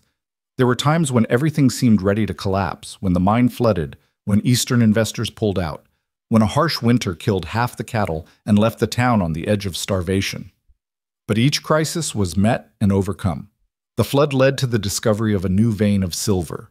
The departing investors were replaced by a consortium of women from San Francisco, organized by Eleanor. The winter disaster brought the community together in ways that prosperity never could. 3 years after their return, Clara stood in the town square, now featuring a statue of a woman reading a book instead of Henry Boone on horseback, and watched as her students performed a play they'd written about the town's history. It was sanitized, of course, but the message was clear. Coldwater Station had been reborn. Ivy stood beside her, no longer the frightened girl who'd fled into a blizzard or the desperate woman who'd married a monster. She'd become something neither of them had imagined possible. A leader, respected if not always liked, feared by some, but trusted by more. "Do you ever regret it?" Clara asked. "Coming back here?" "Every day," Ivy answered honestly. "But I also know it was necessary. We couldn't run forever." "And now?" "Now we've built something worth staying for." As if to underscore her point, a group of new arrivals appeared at the edge of town, 3 wagons carrying families seeking fresh starts.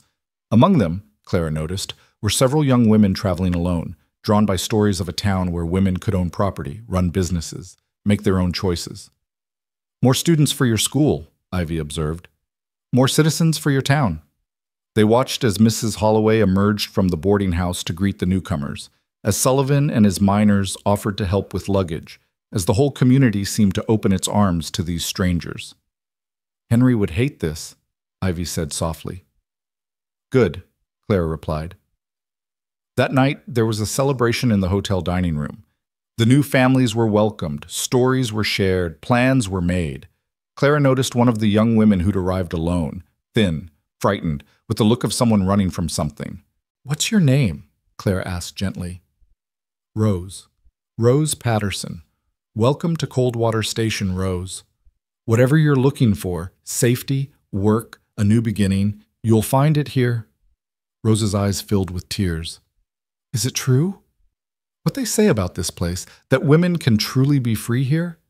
Clara looked across the room at her sister, who was explaining mining operations to a fascinated group of children. She thought of their journey, the fear, the desperation, the choices that had seemed impossible at the time. She thought of Henry Boone, dead and buried but somehow defeated in a way he'd never anticipated. "Yes," she told Rose, "it's true. Freedom isn't given here. It's built, fought for, earned, but it's real." The celebration continued late into the night, the sound of laughter and music spilling out into the cold streets. And somewhere, perhaps, Henry Boone's ghost writhed in fury at what his kingdom had become. A place where the very women he'd tried to own now owned everything he'd built. But the living didn't concern themselves with angry ghosts. They were too busy building the future, one careful stone at a time. Rose Patterson's arrival marked the beginning of something Clara hadn't anticipated: a flood of desperate women seeking refuge in what newspapers had begun calling the town that women built. Each one carried stories that echoed the Vance sisters' own, and with each story, the weight of responsibility grew heavier on both Clara and Ivy's shoulders. It was on a particularly harsh February morning, exactly 5 years after Clara had first stepped off that train, that everything they'd built faced its greatest threat: Ivy burst into the schoolhouse where Clara was teaching, her face white with barely controlled panic. "Dismiss the class," she said quietly, though her voice carried an edge that made the children look up with alarm. Clara maintained her composure. "Students, we'll continue our lesson tomorrow. Please practice your letters." Once the children had filed out, Ivy handed Clara a telegram. It was from Eleanor in Boston, and its message was brief but devastating. Federal investigation launched. Stop. Henry's partners claim estate acquired through fraud. Stop. Marshals coming with seizure orders. Stop. Have 3 days maximum. Stop. "They're going to take everything," Ivy said, sinking into one of the small student chairs. "The mine, the businesses, even the school. They're claiming I murdered Henry and stole his fortune." "On what evidence?" "On the testimony of someone who claims to have seen me at the ranch the night Henry died." Ivy's voice was hollow. "Someone who says they saw me push him into that fire." Clara felt ice in her veins. "But you weren't even in Coldwater Station then. You were supposedly dead." "That's the problem. If I admit I was alive but in San Francisco, I admit to fraud. If I maintain the amnesia story, they have a witness placing me at the scene of Henry's death." "Who's the witness?" "They won't say. The telegram only says someone credible, someone whose testimony would hold up in court." Claire's mind raced. "Catherine. It has to be Catherine. She's the only one who was there that night who might—" "Catherine's dead." The words hung in the air like a physical presence. Clara stared at her sister. "Dead? When? How?" 3 months ago, according to Eleanor's sources. Mysterious circumstances. She fell from a balcony at her family's Chicago home, or was pushed. Ivy stood and began pacing. "Don't you see? Someone's cleaning house. First Catherine, now us. But who? Henry's dead. Henry had partners, silent investors in his illegal dealings. People who lost fortunes when we took over and shut down his smuggling operations, his rustling networks." Ivy moved to the window, peering out at the peaceful town square. "They've been patient, building their case, and now they're ready to strike." Mrs. Holloway appeared in the doorway, having heard the commotion. "There's a stranger in town. Arrived this morning on the early stage. He's been asking questions about you both." "What kind of stranger?" Clara asked. "Well-dressed. Eastern accent. Says his name is James Thornton. Claims to be a journalist writing about successful women in the territories." Mrs. Holloway's expression was skeptical. "But I've seen enough wolves in sheep's clothing to recognize one." Ivy turned from the window. "Where is he now?" "The hotel dining room last I saw. Having breakfast and charming answers out of anyone who will talk to him." The sisters exchanged glances. "We need to know what he knows," Clara said. "It's too dangerous," Ivy protested. "If he's working with Henry's partners, then we're already in danger. At least this way we can gauge what we're facing." They found James Thornton exactly where Mrs. Holloway had said, holding court with several townspeople over coffee and eggs. He was younger than Clara had expected, perhaps 30, with dark hair and intelligent eyes that missed nothing. When he saw them approach, he stood with practiced courtesy. "The famous Vance sisters," he said warmly. "I was hoping to meet you both." "Mr. Thornton," Ivy said coolly, "we understand you're writing an article. Among other things." His smile didn't reach his eyes. "Perhaps we could speak privately." They led him to the hotel's private parlor. Once the door was closed, his demeanor changed entirely, the warmth disappearing, replaced by cold professionalism. "Let's dispense with pretense," he said. "I'm not a journalist. I'm an investigator hired by certain interested parties to uncover the truth about Henry Boone's death and the subsequent acquisition of his assets." "The truth has already been established," Clara said. "My sister was declared innocent of any wrongdoing." "Your sister was declared a victim of amnesia who miraculously recovered her memory just in time to claim a fortune." Thornton pulled out a notebook. "Rather convenient, wouldn't you say?" "Trauma affects people differently," Ivy said steadily. "Indeed. So differently that you were able to work under an assumed name in San Francisco while simultaneously being dead in Montana. Quite a feat." Clara felt Ivy tense beside her, but before either could respond, Thornton continued. I've spent months investigating this case. I've interviewed dozens of witnesses, reviewed financial records, traced travel documents. Would you like to know what I've found? I suspect you're going to tell us regardless, Ivy said. Thornton smiled, a genuine one this time. I've found evidence of the most elaborate, brilliant fraud I've ever encountered. A supposed death that wasn't, a body that belonged to someone else, an entire town complicit in the deception. It's masterful, really. If you have such evidence, why aren't we already under arrest? Clara asked. Because I also found evidence of something else, systematic abuse, attempted murder, and corruption that goes far deeper than two desperate sisters trying to survive. He pulled out a different notebook, this one stuffed with documents. Henry Boone wasn't just cruel to his wives. He was involved in trafficking, both of cattle and people. Young women brought from the East, supposedly as mail-order brides, who disappeared into the territories. Clara and Ivy exchanged shocked glances. This was beyond anything they'd suspected. I have letters, Thornton continued, between Henry and his partners discussing merchandise and damaged goods that need disposal. I have bank records showing payments to men who specialized in making problems disappear. And I have a witness who's willing to testify that Henry Boone murdered his second wife, Mary Bishop, with poison, not pneumonia. Who? Ivy asked urgently. Who's this witness? Someone who's been hiding in plain sight, terrified to speak until now. Thornton stood and went to the door. You can come in now. The door opened and Clara gasped.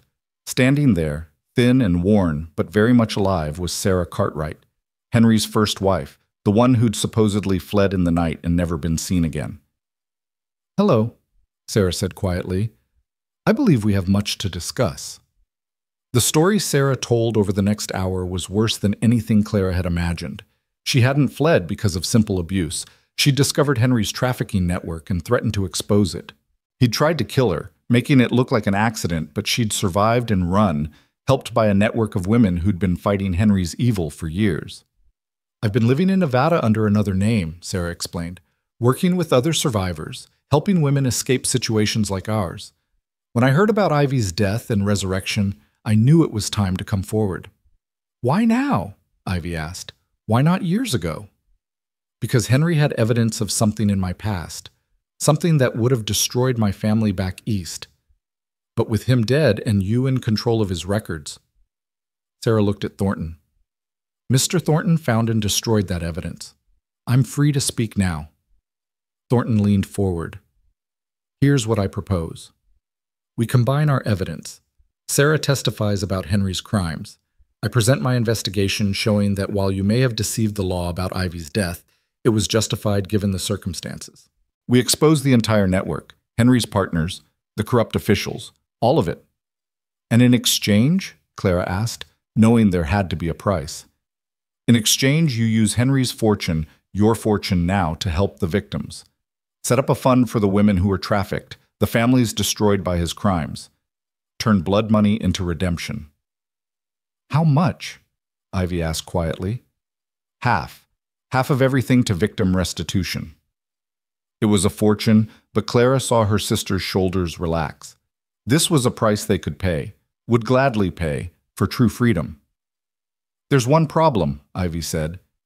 You mentioned someone claims to have seen me the night Henry died. Who? Thornton's expression darkened. Thomas Garrett. Clara's blood ran cold. Garrett, who'd tried to take over after Henry's death, who'd threatened them both. He's lying, Ivy said immediately. Of course he is, but he's convinced others. He claims you came to him that night, confessed to killing Henry, tried to seduce him into helping cover it up. That's absurd. I was in San Francisco, which you can't prove without admitting to fraud. Thornton stood. Unless what? Clara demanded. Unless we can prove Garrett killed Henry himself. The room fell silent. Sarah was the first to speak. Thomas Garrett was one of Henry's partners in the trafficking. I have letters between them discussing acquisitions. If Henry was getting sloppy, if there was risk of exposure. Garrett would have had motive to silence him, Clara finished. And then when Ivy returned with money and power, he saw an opportunity to take it all by framing her. Exactly. Thornton pulled out another document. This is a statement from one of Garrett's own men, saying Garrett was at the Boone Ranch that night, that he came back with singed clothes and burns on his hands. Will he testify? Ivy asked. For the right price and protection, yes. They spent the rest of the day planning. Sarah would go public with her story first, creating a sensation that would draw attention to Henry's crimes rather than Ivy's deception. Thornton would release his investigation in stages, building a narrative of survival against corruption rather than simple fraud, and they would confront Garrett before he could do more damage. But Garrett moved first. That evening, as Clara walked home from the school, she was grabbed from behind and dragged into an alley. A hand covered her mouth before she could scream. Don't make a sound, Garrett's voice hissed in her ear. We need to talk. He spun her around, pinning her against the wall. His face was haggard, desperate. You've ruined everything, he snarled. Everything I worked for, planned for. You mean everything you killed for? Clara shot back, surprising herself with her courage. His hand tightened on her throat. Careful. Accidents happen in alleys. Your sister would be devastated to lose you. Like Henry was devastated to lose Ivy? So devastated he had to die? Something flickered in Garrett's eyes. Guilt, perhaps, or fear. Henry was weak, he said. Letting women manipulate him, distract him from business. The operation was at risk. So you killed him. I put down a rabid dog. His grip loosened slightly. But that doesn't matter now. What matters is what happens next. Your sister is going to sign over the mine and the other businesses to me, or I'll testify that I saw her murder Henry. With what proof? I don't need proof. Just doubt. Enough doubt to drag this through courts for years, to destroy your reputation, to make sure neither of you can show your faces in decent society again. Clara heard footsteps at the alley entrance and felt relief flood through her as Sullivan's voice boomed out. Let her go, Garrett! Garrett spun around to find not just Sullivan, but half a dozen miners, all armed, all angry. This isn't your business, Garrett said, but his voice had lost its confidence. Miss Clara is our business, Sullivan said. She teaches our children. Mrs. Ivy pays us fair wages. That makes them both our business. You're making a mistake. I have powerful friends, and we have pickaxes and the knowledge of where plenty of mine shafts are that go down deep and dark.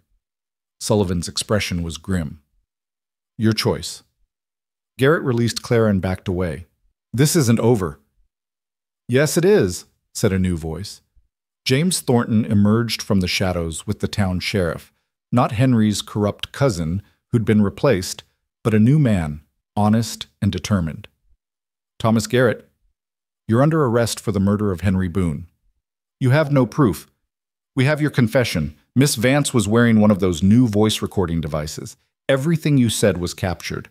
Clara pulled the small device from beneath her shawl, one of Thornton's tools of investigation. Garrett's face went white. You set me up. You set yourself up the moment you decided murder was a business strategy, Thornton replied. As the sheriff led Garrett away, Clara found herself shaking. Sullivan steadied her with a gentle hand. You all right, miss? Yes. Thank you, all of you. The miners nodded, awkward with gratitude, and dispersed. Thornton remained. That was brave, he said. Dangerous, but brave. We knew he'd come after one of us. Better me than Ivy. She's been through enough. You both have. They walked back to the hotel where Ivy waited, pacing anxiously. When she saw Clara, she ran to embrace her. I was so worried. When Thornton said the plan required you as bait, it worked. Garrett confessed. It's over. But it wasn't quite over. The federal marshals arrived 2 days later, armed with warrants and questions. The trial that followed was a sensation, not just in Coldwater Station, but across the territory. Sarah's testimony about Henry's crimes shocked everyone. Thornton's investigation exposed a network of corruption that reached into the highest levels of territorial government. And Garrett's confession, played on the recording device, provided the final nail in the coffin. Ivy was cleared of all charges related to Henry's death. The fraud of faking her own death was dismissed as justified, given the circumstances of abuse and threat to life. The judge, a woman, one of the first female judges in the territories, declared that sometimes the law failed to protect the vulnerable, And in such cases, creativity and survival should be celebrated, not prosecuted. The financial settlement was complex but fair. Half of Henry's fortune went to a trust for victims of trafficking and abuse. The other half remained with Ivy, who immediately invested most of it back into Cold Water Station and similar towns, creating opportunities for women throughout the territory. Spring came late that year, but when it arrived, it brought with it a sense of renewal that went beyond just the weather. Clara stood in her schoolhouse, now expanded to 3 rooms with 6 teachers, watching her students prepare for their graduation ceremony. Among them was Rose Patterson, who'd arrived scared and alone, but was now heading to college in Denver, her education funded by the Vance Sisters Foundation. "You did this," Ivy said, joining her at the window. "You had the vision of education as freedom. And you had the courage to seize the means to make it happen," Clara replied. "We make a good team. We always have, even when we were apart." Sarah Cartwright approached them. She'd decided to stay in Cold Water Station, using her experience to help other women escape dangerous situations. She'd even started courting Dr. Morrison, the new physician who'd replaced Henry's corrupt puppet. "There's a telegram," she said, handing it to Ivy. "From San Francisco." Ivy read it, her expression shifting to wonder. "They want me to speak at the National Women's Suffrage Convention. About our story, about what we've built here." "Will you go?" Clara asked. "Will you come with me?" Clara thought about it. 5 years ago, she'd been terrified to leave Missouri. Now the thought of speaking to hundreds of women about their journey felt like an opportunity, not a threat. "Yes," she said. "We'll tell them how we refused to be bought, how we survived being sold, and how we bought our own freedom with wit and will." The graduation ceremony that afternoon was perfect. The entire town attended, even some who'd initially opposed the sisters' reforms. Clara gave a speech about the power of education. Ivy spoke about the courage to change, and Sarah shared her story of survival and hope. As the sun set over the mountains, painting them gold and pink, the 3 women stood together on the school's porch. The town spread before them, no longer Henry Boone's kingdom, but something entirely new. The statue in the square had been joined by others, a miner with his family, a teacher with her students, a merchant woman at her scales. The buildings were freshly painted, the streets clean, and the sound of children's laughter echoed from the playground. "Do you ever think about him?" Sarah asked quietly. "Henry?" "Sometimes," Ivy admitted. "Not with fear anymore, though. More like pity. He had everything and understood nothing." "He thought owning people meant controlling them," Clara added. "He never understood that true power comes from lifting others up, not holding them down." Mrs. Holloway joined them, older now, but still formidable. "There's someone here to see you," she said to Ivy. "A young woman from Kansas. Says she's answering your advertisement." "Advertisement?" Clara looked confused. Ivy smiled. "I placed it last month, seeking brave women to help build new communities across the West. Education provided, opportunities guaranteed, freedom assured. No marriage required." "The anti-mail order bride advertisement," Clara laughed. The young woman appeared, barely 20, with determined eyes and calloused hands. She looked at the 4 women standing together, strong and free, and something in her posture straightened. "Is it true?" she asked. "What the advertisement said? That women can build their own lives here?" "It's true," Clara said. "But it's not easy. You'll work harder than you've ever worked. You'll face opposition, criticism, sometimes danger. But you'll also find sisterhood," Ivy added, "support, opportunity, and the chance to be more than anyone ever told you could be." "Then I'm ready," the young woman said. As they led her inside to begin her new life, Clara caught Ivy's eye. They didn't need words to communicate what passed between them: pride in how far they'd come, joy in what they'd built, and determination to keep building. The moon rose over Cold Water Station, full and bright, illuminating a town that had transformed from a place of imprisonment to one of possibility. In Henry Boone's former mansion, now a boarding house for women seeking new starts, lights glowed warmly in every window. The sound of women's voices, raised in conversation and laughter, drifted on the night air. At the cemetery on the hill, Henry Boone's elaborate tombstone stood cracked and weathered, already being overtaken by wild roses that someone, perhaps Sarah, perhaps another of his victims, had planted. Next to it, a simpler stone marked the grave of the unknown woman who'd given her body to Ivy's freedom. Fresh flowers lay there always, replaced weekly by the sisters who never forgot the sacrifice. But the living didn't dwell with the dead. In the hotel dining room, a celebration was underway. The first class of the Vance School for Girls had graduated, all 12 going on to further education or professional positions.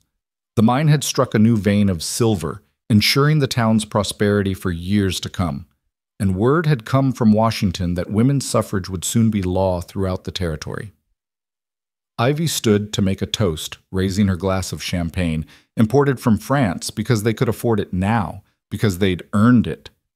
To the women who came before us, she said, who suffered so we might be free. To the women among us who fight daily for dignity and opportunity. And to the women who will come after, who will inherit a world we're reshaping with our own hands. To sisterhood, Clara added, standing beside her. To survival. To transformation.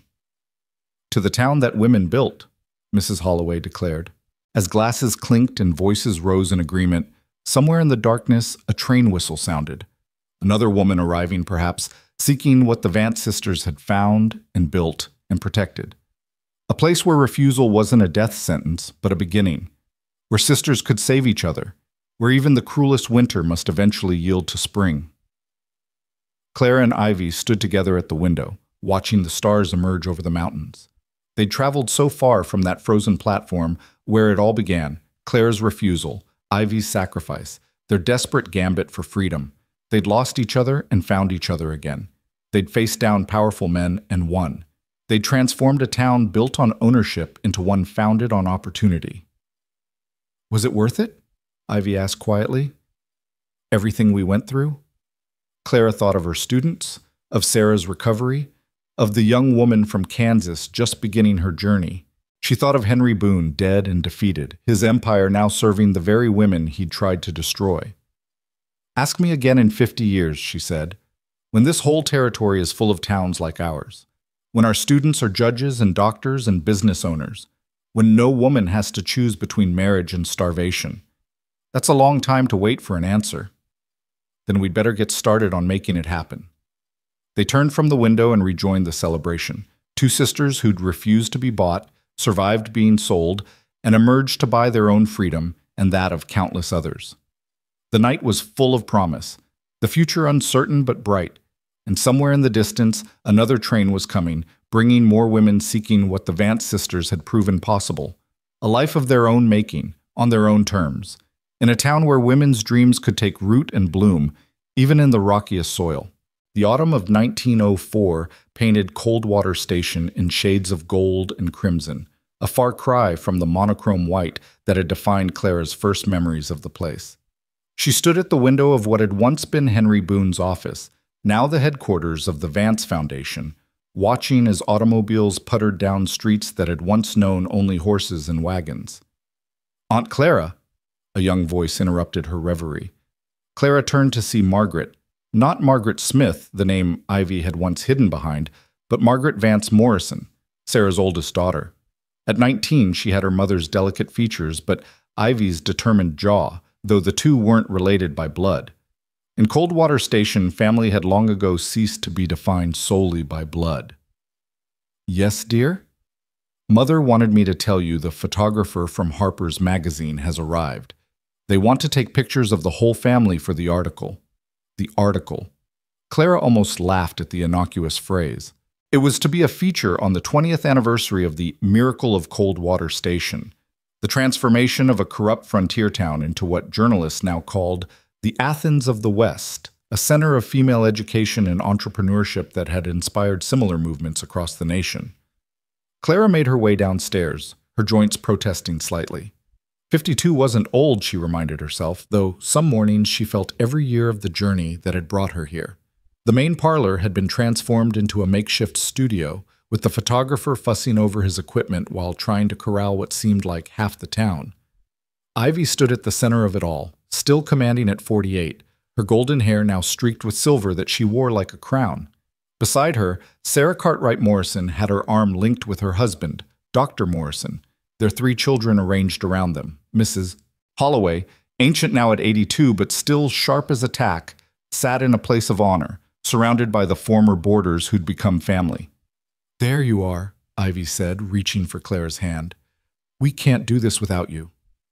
"It's too many people," the photographer complained. "The picture won't be clear." "Then take multiple pictures," Ivy said in a tone that brooked no argument. "This family doesn't fit in a single frame." And it was true. There was Sullivan, now foreman of the collectively owned mine, with his wife, one of Clara's first students, and their 5 children. There was Rose Patterson, back from Harvard Medical School as Dr. Rose Patterson, the first female physician in 3 states. There was Eleanor Whitfield, who'd moved to Coldwater Station permanently after her Boston businesses had been mysteriously burned down by competitors who didn't appreciate her support of women's suffrage. And there were others, so many others. The Chinese families who'd come to work the mine and stayed to open businesses. The Mexican families who'd brought new farming techniques that had made the valley bloom. The freed slaves who'd traveled north seeking opportunity and found it in a town that judged people by their character, not their color or gender. "Miss Clara!" A small voice piped up. "Miss Clara, look!" It was little James Thornton, Jr., the son of the investigator who'd helped save them all those years ago. Thornton had stayed, married one of Clara's teachers, and now ran the Coldwater Station Gazette, a newspaper that had gained national recognition for its investigative journalism. "I see you, Jamie," Clara laughed, ruffling his hair. The photographer threw up his hands. "Fine!" Everyone gathered close, and nobody moved for 30 seconds. They arranged themselves, a tapestry of lives interconnected by choice rather than chance, by love rather than law. As the flash powder exploded, capturing them in that moment of brightness, Clara thought she saw something in the corner of her eye. A shadow, perhaps, or a memory. Henry Boone's ghost, still haunting the edges of what had been his domain. But when she looked directly, there was nothing there. There never was. Henry's ghost had no power here anymore, if it ever had. This place belonged to the living now, to the women and men who'd chosen to build something better from the ashes of his empire. After the photography session, they gathered for the real purpose of the day, the dedication of the new university. The Vance Cartwright University for Women, the first of its kind west of the Mississippi, built on the land where Henry's ranch had once sprawled. It had taken 5 years of planning, 2 years of construction, and more money than Clara could have imagined existed in the world, but it was ready. The dedication ceremony drew visitors from across the country, senators' wives, industrial heiresses, suffragette leaders, and hundreds of young women who would be the university's first students. Clara gave the opening address, her teacher's voice still strong, despite the years. 20 years ago, she began, I stepped off a train into a nightmare. I was to be sold, let us not mince words, sold to a man who saw women as property. I refused. That refusal nearly killed me. It nearly killed my sister when she tried to save me. It nearly destroyed us both. She paused, looking out at the sea of faces, young women hanging on every word. But we survived. More than survived, we thrived. And in thriving, we discovered a truth that men like Henry Boone feared above all else, that women, given opportunity and education, given choice and chance, are unstoppable. The applause was thunderous, but Clara wasn't finished. This university stands on blood-soaked ground. Women suffered here. Women died here. We cannot forget that. But from that blood, we've grown something beautiful. From that suffering, we've built something lasting. Every young woman who walks through these doors carries with her the dreams of those who couldn't. Every degree earned here is a victory, not just for the graduate, but for all the women who were told their only value was in marriage, in submission, in silence. She stepped back and Ivy took her place at the podium. My sister speaks of the past, Ivy said, but I want to speak of the future. This university is just the beginning. We're establishing branches in Nevada, in California, in Colorado. We're creating a network of education and opportunity that will spread across this nation like wildfire, and we're doing it with money that was meant to buy and sell women. The ultimate irony, the perfect revenge. The crowd erupted again, and this time the applause didn't stop for minutes. The celebration continued late into the night. There was dancing in the square, fireworks over the mountains, and more food than even a town of 5,000 could consume. Clara found herself on the porch of the old boarding house, now a museum, with Ivy, Sarah, and Mrs. Holloway watching the festivities. "Did you ever imagine this?" Sarah asked. "When you were hiding in that cellar, terrified, did you imagine this?" "No," Clara admitted. "I imagined survival, maybe comfort, but this transformation? Never." "I did," Mrs. Holloway said quietly. They all turned to look at her. "Not the specifics, mind you. But I knew the moment Clara said no to Henry Boone that something had shifted, that the world had tilted just a degree, but enough to change everything." "You give me too much credit," Clara protested. "I give you exactly the right amount of credit. You lit the match.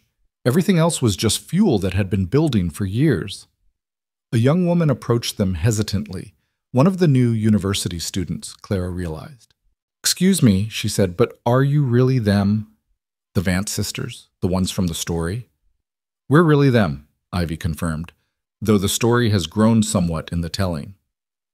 "My grandmother was a mail-order bride," the girl said in a rush. "In Nebraska. Her husband was cruel, but she had nowhere to go, no options. She died at 32, worn out from bearing children and working like a slave. I'm here because of her, because I swore I'd never let that happen to me or any daughter I might have." "What's your name?" Clara asked gently. "Elizabeth. Elizabeth Garrett." All four women stiffened. Garrett, the name was like a ghost from the past. "Thomas Garrett's daughter?" Ivy asked carefully. "Granddaughter. His daughter was my mother. She wanted me to tell you she's sorry for what he did. She says he was a broken man long before you knew him, broken by the same system that tried to break you. It doesn't excuse what he did, but she wanted you to know that his evil died with him. Thomas Garrett had been hanged for Henry Boone's murder 15 years ago, going to his death cursing the Vance sisters. To meet his granddaughter here, now, seeking education at their university, it was almost too much symbolism to bear."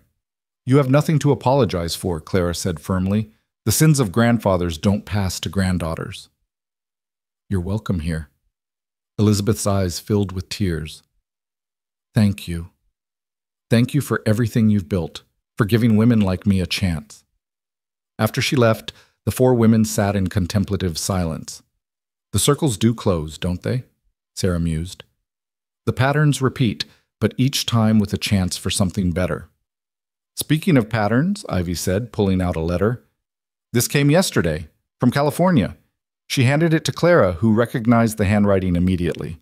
It was from Catherine's family, not Catherine, who had died all those years ago, but her younger sister Charlotte. "Dear Mrs. Vance," Clara read aloud. "You may not remember me, but I met you briefly at my sister Catherine's funeral. I was only 12 then, but I never forgot what you said to me, that my sister was brave, that she fought for her freedom, that her death was not in vain. Those words shaped my life. I became a lawyer, like my brothers, but unlike them, I defend women seeking divorce, women escaping violent marriages, women fighting for their children. I write to you now because I've been offered a judgeship, the first woman judge in Illinois. I wanted you to know that Catherine's courage and yours ripples outward still. The world changes slowly, but it changes. With eternal gratitude, Charlotte Whitfield Brennan." "Whitfield?" Eleanor laughed from behind them, having approached unnoticed. "No relation, but what a coincidence. The universe does enjoy its little jokes." They sat together as the night deepened, 5 women who'd survived the unsurvivable, who'd built the unbuildable. The town below them sparkled with electric lights, another innovation Ivy had insisted on, looking nothing like the frozen, desperate place Clara had first encountered. "I've been thinking," Ivy said suddenly, "about Henry." Everyone turned to her in surprise. They rarely spoke his name anymore. "What about him?" Clara asked. "About forgiveness.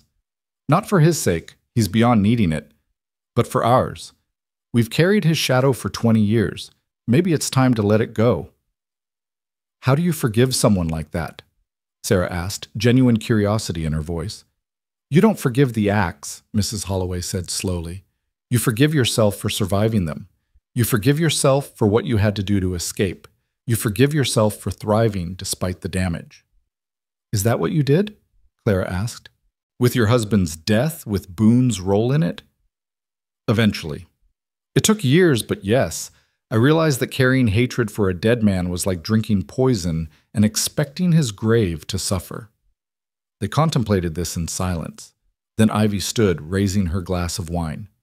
To Henry Boone, she said, shocking everyone, may he rest in whatever peace his soul permits, and may we live in whatever joy our freedom allows. It was a strange toast, but they all drank to it, and somehow something did feel different afterward, lighter perhaps, as if a chain they hadn't realized they were still wearing had finally been unlocked. The next morning brought unexpected news. A telegram from Washington. The president himself would be visiting Coldwater Station on his Western tour, specifically to see the university and meet the famous Vance sisters. Theodore Roosevelt wants to meet us? Clara said incredulously. He's been pushing for progressive reforms, Thornton explained, having brought the news. You two are perfect examples of his strenuous life philosophy, Americans who built themselves up through determination and hard work. We're also perfect examples of women who refuse to be property, Ivy pointed out. I wonder if he'll appreciate that aspect as much. The president's visit, 2 weeks later, was a spectacle beyond anything Coldwater Station had seen. Secret Service agents swarmed the town, reporters followed in droves, and the entire population turned out in their finest clothes. Roosevelt himself was exactly as advertised, bombastic, energetic, perpetually grinning. He pumped Clara's hand with enthusiasm that nearly dislocated her shoulder. Magnificent, he boomed. Simply magnificent. You've built a new Athens here in the wilderness. This is what America is all about, transformation, determination, the triumph of will over adversity. And the triumph of women over oppression? Ivy asked sweetly. Roosevelt's grin flickered for just a moment. Well, yes, that too, though I must say you ladies are quite exceptional. Not every woman could do what you've done. Not every woman has been given the chance, Clara responded. That's what we're trying to change. The president toured the university, gave a speech about American progress that somehow managed to barely mention women's contributions, and left amid great fanfare. But his visit had an unexpected consequence. National attention that brought donations flooding in from across the country. We could build 3 more universities with this, Ivy marveled, looking at the pledges. Then we should, Clara said simply. And they did. Over the next 5 years, Vance Cartwright universities opened in Nevada, Oregon, and New Mexico. Each one built on land that had once belonged to men like Henry Boone, each one dedicated to educating women who would have otherwise been trapped in lives of servitude. Clara was visiting the New Mexico campus when the telegram came. Mrs. Holloway had died in her sleep, peacefully, at age 87.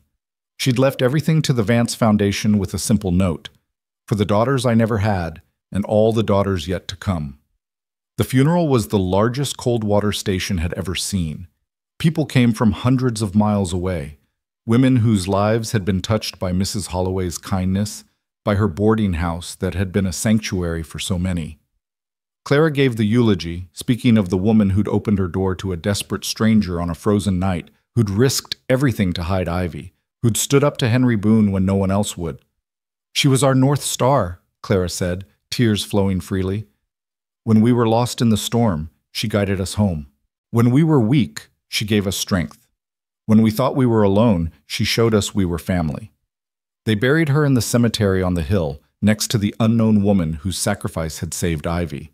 The graves were covered with flowers, not just funeral wreaths, but wildflowers picked by children, roses from gardens across town, exotic blooms sent from as far away as Paris by former students who'd gone on to international success. Standing at the graveside, Clara felt the weight of time settling on her shoulders. Mrs. Holloway had been their last link to those early, desperate days. Now it was just her and Ivy and Sarah carrying the memory forward. We're the old guard now, Ivy said quietly, as if reading her thoughts. God help us all, Sarah laughed through her tears. But they carried on, because that's what they'd always done. The universities flourished, the town grew into a small city. Women's suffrage became law across the nation.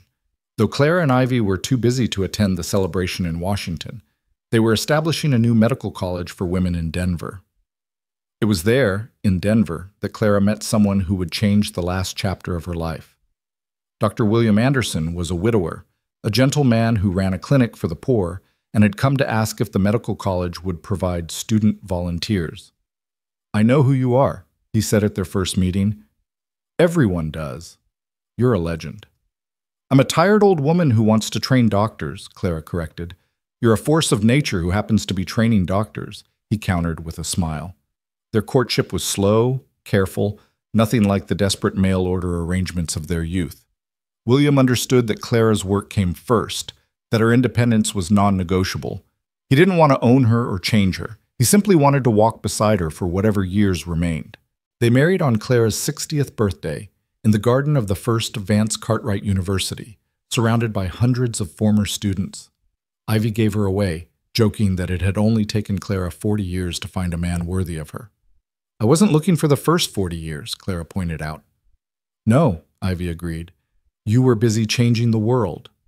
The reception was held in what had been Henry Boone's mansion, now the university's main hall. As Clara danced with her new husband in the room where Henry had once kept his accounts of human trafficking, she felt the beautiful irony of it all. "Do you ever think he knows?" William asked. "Henry Boone? Do you think he knows what became of his empire?" "If there's any justice in the afterlife, yes," Clara said. "And if there isn't, well, we've created our own justice here."